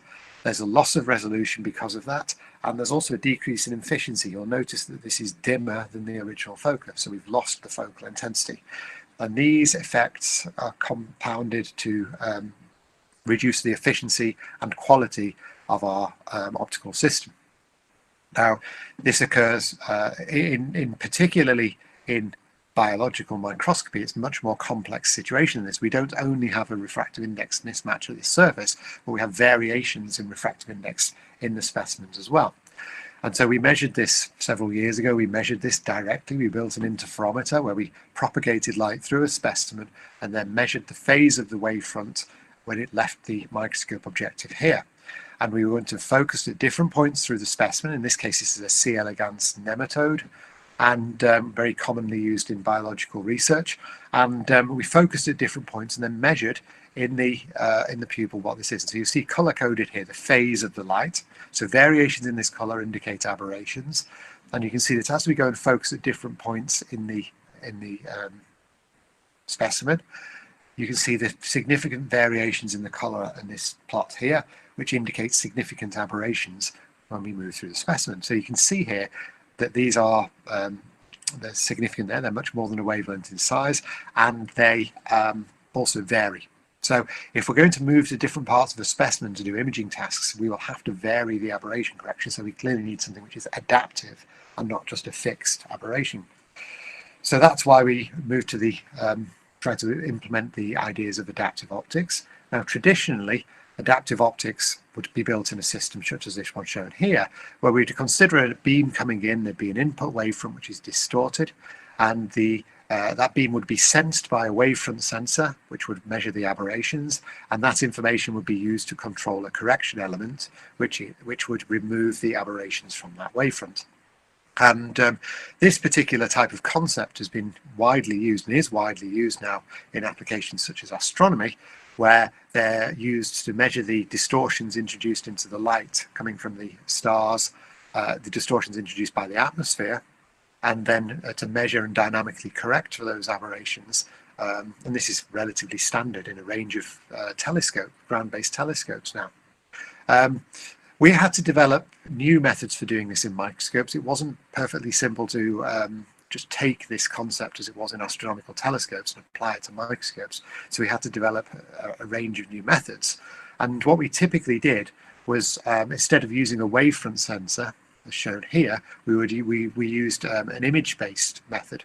We call it indirect aberration measurement, or we call it wavefront sensorless adaptive optics, because we were able to measure the aberrations without using a wavefront sensor. And we did this by taking the system here where we'd had a microscope where we'd inserted in the adaptive element, and then we would go through this. We do go through this scheme where we would take a sequence of images, and these images, for each of these images, we would intentionally apply an aberration we've chosen and apply it using the adaptive element and then acquire an image. And if we take a sequence of images applying different aberrations, we can gather enough information to enable us to estimate from these measurements what the correction phase should be. So whilst I won't go through in this short talk the details of how we do that, effectively we would look at this as an optimization problem and choose carefully how we apply those aberrations and what information we extract from them in order to be able to efficiently measure and correct these aberrations. And what this typically means is we take, if we wanted to measure maybe 10 different modes of aberration, the aberrations being things like spherical aberration, astigmatism, coma, we would typically have to measure 20 or 30 images in a quick fashion to enable us to estimate what the aberrations correction should be in a typical microscope. This varies from microscope to microscope, from application to application, but roughly speaking, that's what we're doing here. And because the specimens tend to be, even if they're live specimens, as long as they're not objects swimming around and moving quickly, the aberrations don't vary very quickly, so the time it takes to do these measurements does not really affect the imaging time for the overall experiment. So we've applied this in a whole range of different microscopes. I will just show you some examples of this.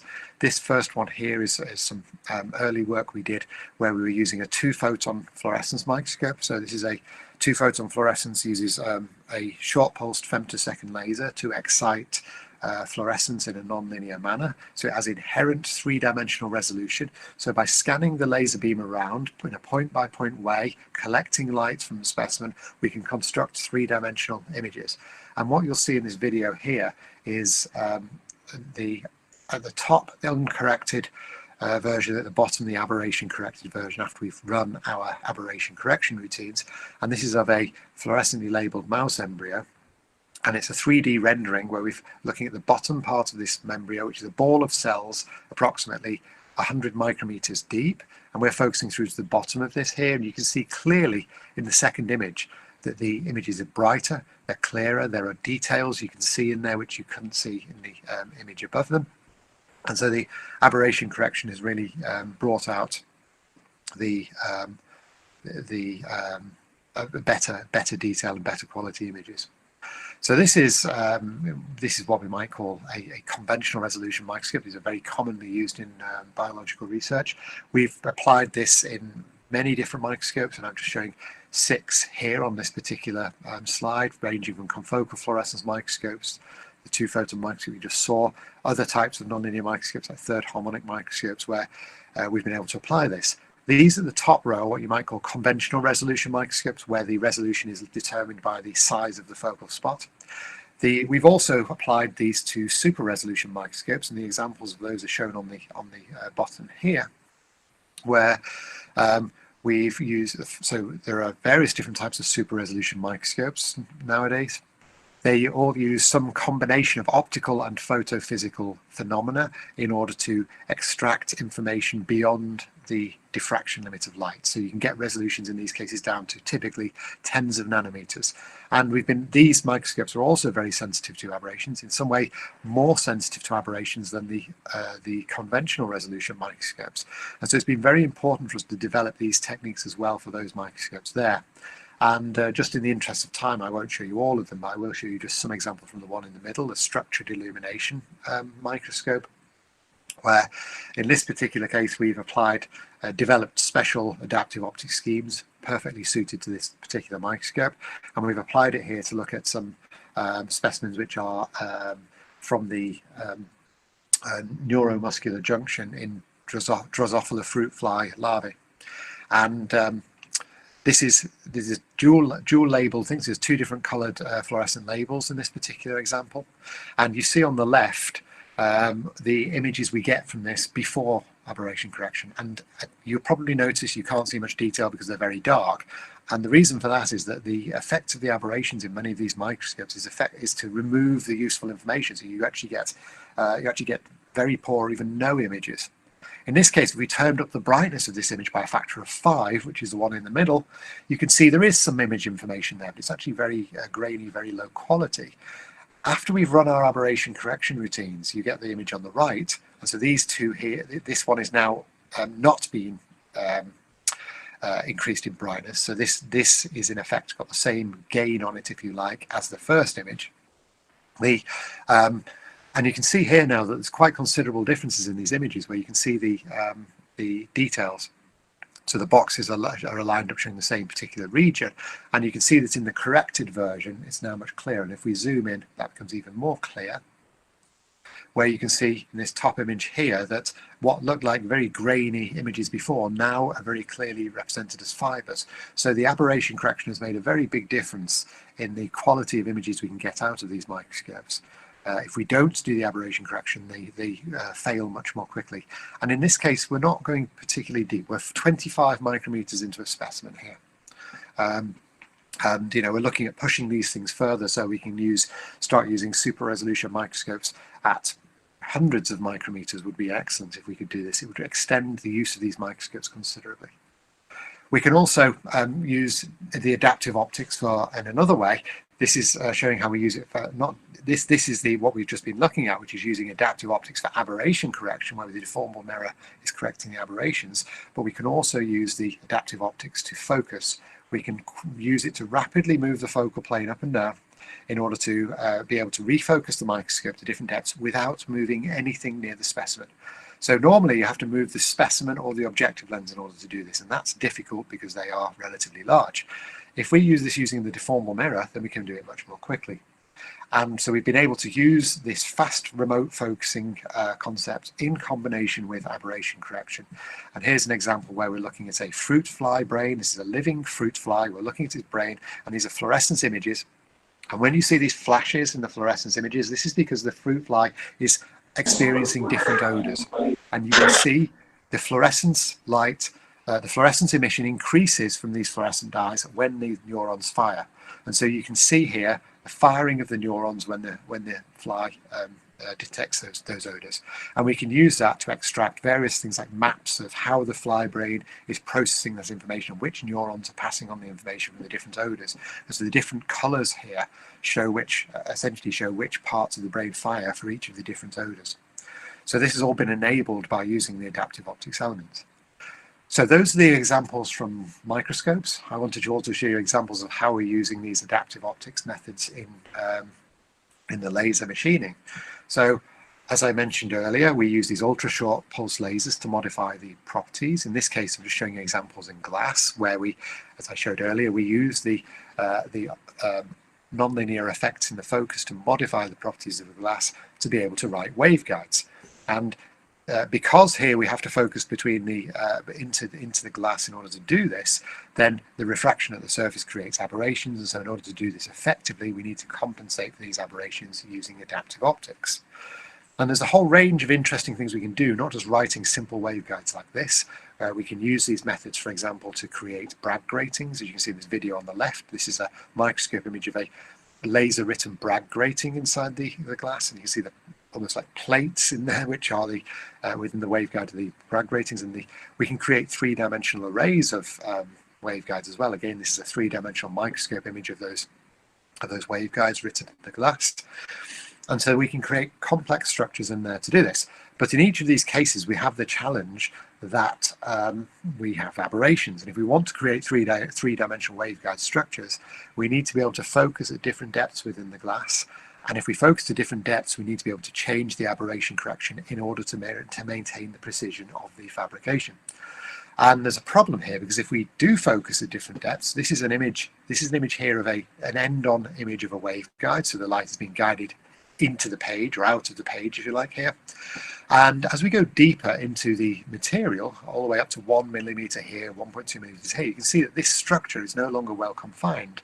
And of course, the reason why is because of the aberrations elongating the focus. And if we look at the light guided by those wavefronts, you can see here we have a nice confined mode. But as we go to the waveguides at deeper depths, those modes become multi-mode, and because of the aberrated structure. But if we correct for those aberrations, we can then write waveguides at all of these different depths and ensure we maintain the same waveguide quality at each of those depths. So now we have an ability to create large three-dimensional arrays of waveguides. And so that's what we've been doing. We've been focusing through different depths, changing the aberration correction, and creating these massive arrays of waveguides. So here, this would be this top of this array here. We're looking end on. This is a hexagonal array of waveguides. So you're looking at the ends of hundreds of waveguides here, and which are going into the page. And the top of the glass would be near the top here. And as we focus down, we'd have to change the aberration correction. But as we go down, we can maintain the mode profile of these waveguides all the way through, which would have been impossible had we not done the aberration correction. And we're using these waveguide arrays. We're working with quantum physicists to, you can see here, this is the context of this structure below the surface of the glass here. This is the surface at the top. We're starting 150 micrometers in and then going down a further 400 micrometers to create these arrays of thousands of waveguides. And these waveguides, although they look like they're in a regular grid, actually have slight modifications to them. And those slight modifications to them encode topological modes. And these topological modes are protected states of light, which effectively cannot diffract and cannot decohere in the quantum sense. And so we've been able to illustrate these and show that we can actually create these modes, and it's all been enabled by the fact we are able to create precise waveguides throughout this three-dimensional structure. So another area, aside from creating these quantum devices, has been doing a lot of work in diamond and using a three-dimensional femtosecond laser writing to modify materials of diamond. So I'm just going to start a video which will show you what happens when you expose diamond. We switch the laser on here. We're now translating the femtosecond laser through the diamond. And so this is a slab of industrially produced monocrystal diamond. And as we focus through, we're refocusing in different depths as we move around. So that's where you can see the black mark going out of focus. And you might be able to work out what we're doing here. If you expose diamond to this femtosecond laser in the region of the focus where these nonlinear focal optical effects happen, you modify the diamond into its more stable allotrope of graphite, or at least amorphous carbon. And so we can actually use this laser to convert diamond into graphite, which may seem, of course, like a perverse form of alchemy, where we take extremely complex and expensive optical systems in order to convert something valuable, diamond, into something invaluable, graphite. But of course, there are uses to this. One use, for example, is that the graphite conducts. Diamond is an insulator. So if we can write structures like this, we can write laser-written three-dimensional graphitic conductors inside the diamond. Now, the image you show here is at the top. These are graphitic conductors. Previously, people have been able to do this without aberration correction, but the side-on image of what they're looking at would look like this one here, where it's not very well converted, and it's also very large. After aberration correction, we can create these. They're much higher quality, they're more confined, the conversion is better, but also because we've corrected the aberrations, they're no longer blurred out over the depth. And this is vital in diamond. Diamond has a refractive index of 2.4, so the focusing aberrations are serious if you try to focus into it. So we've been able to create the best laser-written graphitic conductors here. Another thing which happens here is the graphite has a density lower than diamond. So when you create these structures, it creates stresses around the laser-written feature. And we can use those stresses here to create waveguides. We've created these strips of graphitic lines along here, in between these lines, the diamond is compressed and it can guide the light. So we can actually guide light along these. So we can create waveguides in the diamond using this. Because we can create graphitic conductors, we also have the ability to create arrays of graphitic conductors, and these have turned out to be very useful as radiation detector arrays. So in this particular case, we've written conductors from the top surface to the bottom surface of the diamond slab, and then these are connected up with metallized networks in order to allow us to detect signals coming from these electrodes. And these are very good for detecting high energetic particles, such as in particle accelerators, because as the particles go through the diamond, they create charge trails which are picked up by the electrodes, and those electrodes can then be used as trigger devices. And so devices like this are useful in particle accelerators. They may have applications in things like the Large Hadron Collider for detecting this. The reason why you want to use diamond is that diamond is radiation hard. It lasts much longer than most other materials. So the ability to create these electrical structures inside the diamond is extremely useful for that purpose. Another thing we can do with the diamond is to do atomic level modifications. By carefully controlling the exposure with the laser, we can create atomic level modifications and use those to create color centers, single nitrogen vacancy color centers within the diamond at points that we choose in 3 dimensions using the laser. So that's another application where the aberration correction has enabled us to do things in this diamond which was not possible before. And these are all very interesting scientific applications, but there's also now an industrial application of adaptive laser writing in diamond as well.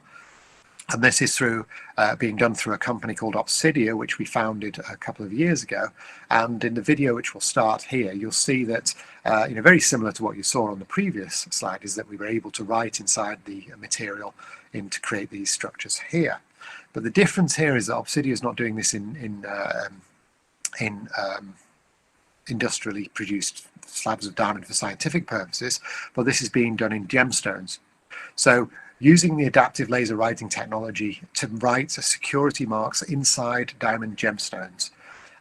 These could be serial numbers, they can be hallmarks, they can be branding marks, but because they're inside the diamond, they're far more secure than any existing marking mechanism which occur on the surface. So this is a genuine industrial application of where we've been able to take this adaptive optics technology and use it in industrial context. So future developments in this area, to round off, well, we want to keep pushing the limits of depth, speed and precision of these systems. There's still a lot of work to do to actually expand the application areas. We're working on enhancing the usability and the applicability, so it's easier for people to adopt these adaptive optics technologies and incorporate them into their systems. And there's various new frontiers we're working on as well, not just correcting for phase aberrations, but looking at spatio-temporal effects in short pulse lasers, spectral effects, polarization correction as well. And whilst the applications we're looking at here are mostly in microscopy and laser material processing, there are probably many other areas we could move into as well, and we'll be interested in looking into those. So to conclude, I should acknowledge all of the members of my group and numerous collaborators we've had the great pleasure of working with over the years on this, and of course to thank all of our funding bodies which have provided considerable support over the years for these applications. So thank you very much for listening. Thank you, Martin. So we'll take up few questions now. There is one question. I think this question is coming from multiple people.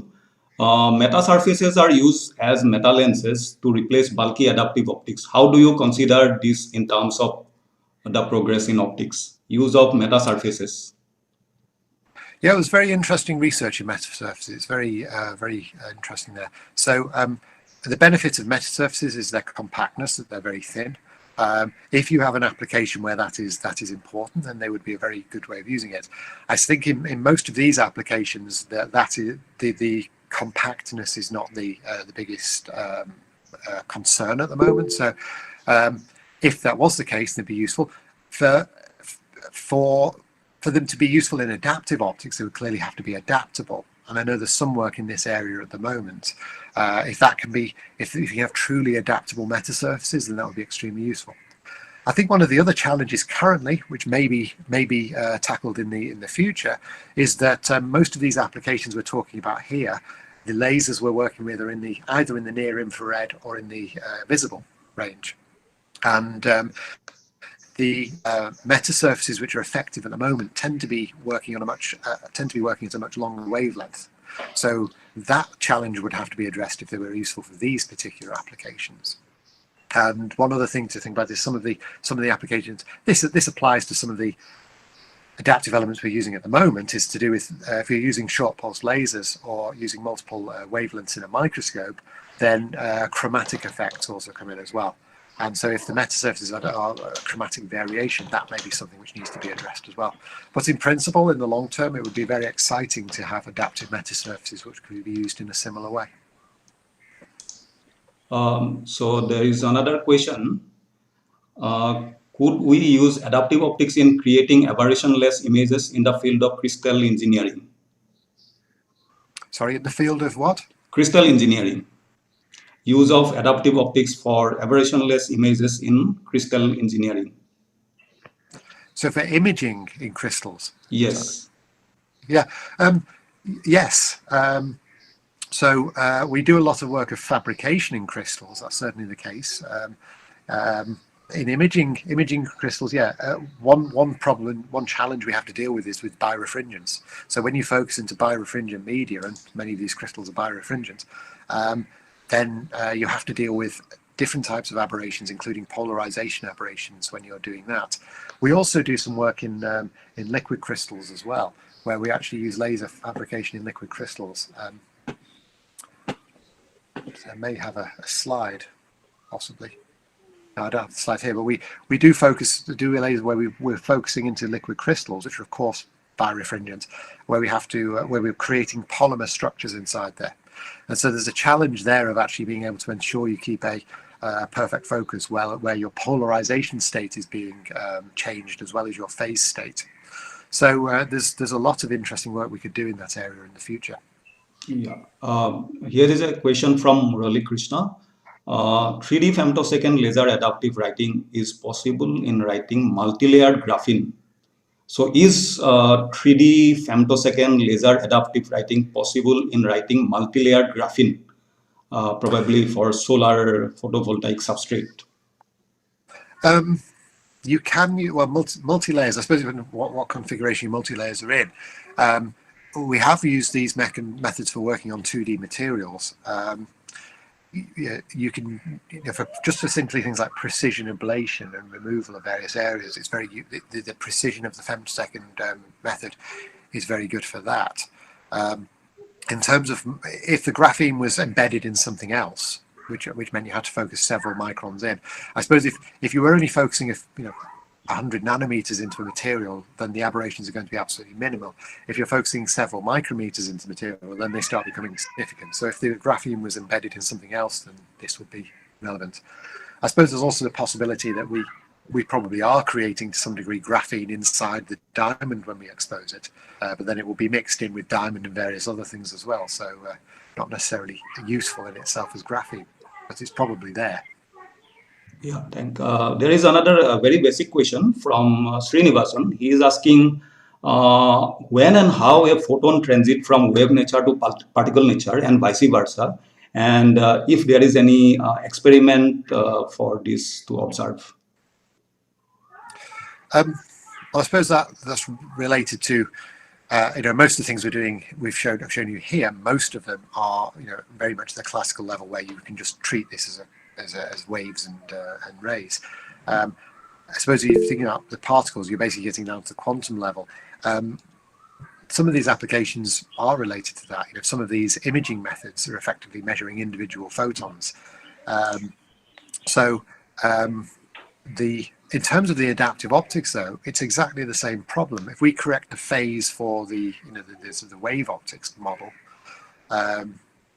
then that phase will still be the correct phase for correcting the single photon model. And that's often how we do this, where you may set up the microscope based upon large amounts of fluorescence emission, set the particular shape of the deformable mirror, and then it will be corrected for when you do single photon imaging as well.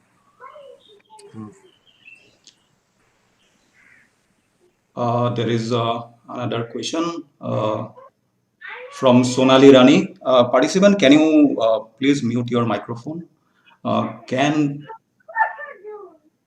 this be used for writing ITO, FTO? And if it is possible, then is it able to create the gaps between ITO, FTO coating? Yes, we have used it for ITO and FTO coatings. It certainly works for that. You could, I mean, given that they're two-dimensional on the surface, you could probably use other forms of laser machining to do it without having to use a femtosecond laser, but you can certainly do it precisely with a femtosecond laser. Yeah.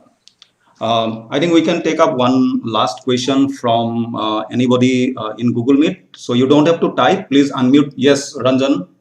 Yes, Martin, great talk. May I know, how do you, in adaptive optics, how do you take care of diffraction? How do you beat the diffraction limit?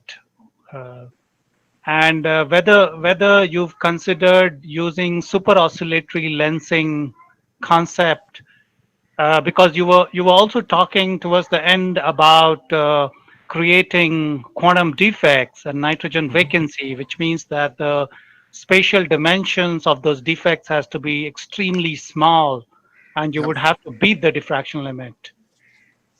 Yeah. So in terms of, we don't, I suppose one way of answering that is to say we don't beat the diffraction limit with the adaptive optics itself. All we do with the adaptive optics is make sure we're at the diffraction limit, which we wouldn't have been with the aberrations. In terms of the methods of how those things are beyond the diffraction limit, if you take that modification, the diamond modification, the single molecule emitters, the reason why it works is because we set the laser power at a level where we're only statistically likely to get one modification in that focal volume. So I suppose the precision of placement of these is determined by the focal volume. It's actually down around about 150 nanometers, we've found out. So that's determined by the diffraction limit. But the fact that we only produce one of those color centers per focus means that we can guarantee there's only one there. The question about the super oscillations, I think for most practical purposes of what we're talking about here, it's not going to be very useful. And the reason is that the super oscillations, to get that diffraction, that beyond diffraction focus, you can only really do it by redirecting the light. There was always a drawback to that, and the drawback is you end up with large amounts of energy in your side lobes. So whilst if you look at the very center of the focus, you can get a very sharp peak. That sharp peak is only has a very small amount of the energy in it, and most of the energy has been forced out into these side lobes, which would then cause other problems in your imaging system or your fabrication system.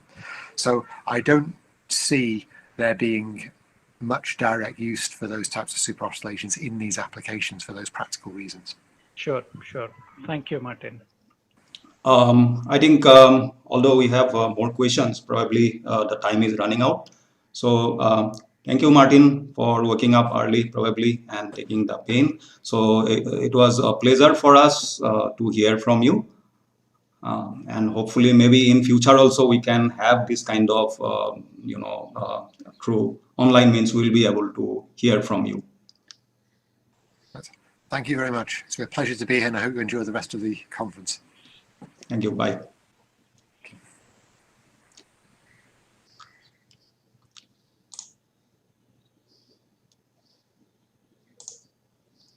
Okay. So this is now for the both YouTube and Google Meet participants. I think in the beginning there were some issue with the audio, so probably you were not able to hear the question of the chair. We have figured out the issue. We have figured out what was the problem. Now we will end this session, but we wanted to have some interaction regarding the optics group, the research in IIT, also how to join the IIT by students in UG and PG. We'll have this discussion probably along with the 4 o'clock session. So we have two very interesting talks coming up by Professor Kishan Dholakia. I think Professor Kishan has already joined, although his talk will be at 2:30. Professor Kishan Dholakia, can you hear me?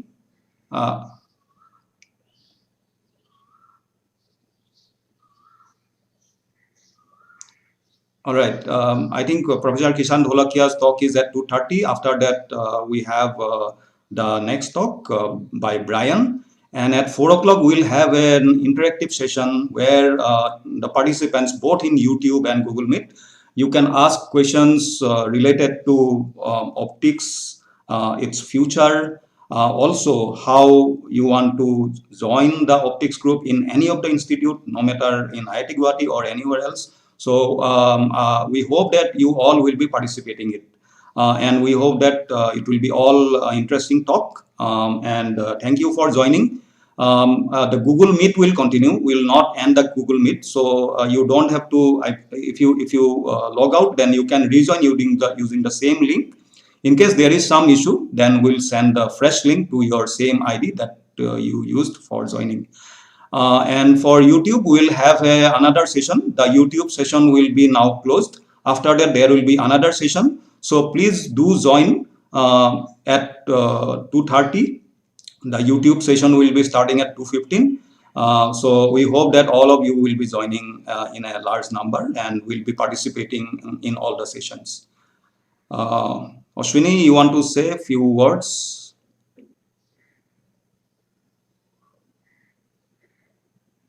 Yeah, so I think we would just like to thank all our esteemed speakers who participated in this presentation today, and also thanks to all the participants, and hope to see you soon in the afternoon session. Yeah, thank you very much. All right, thank you.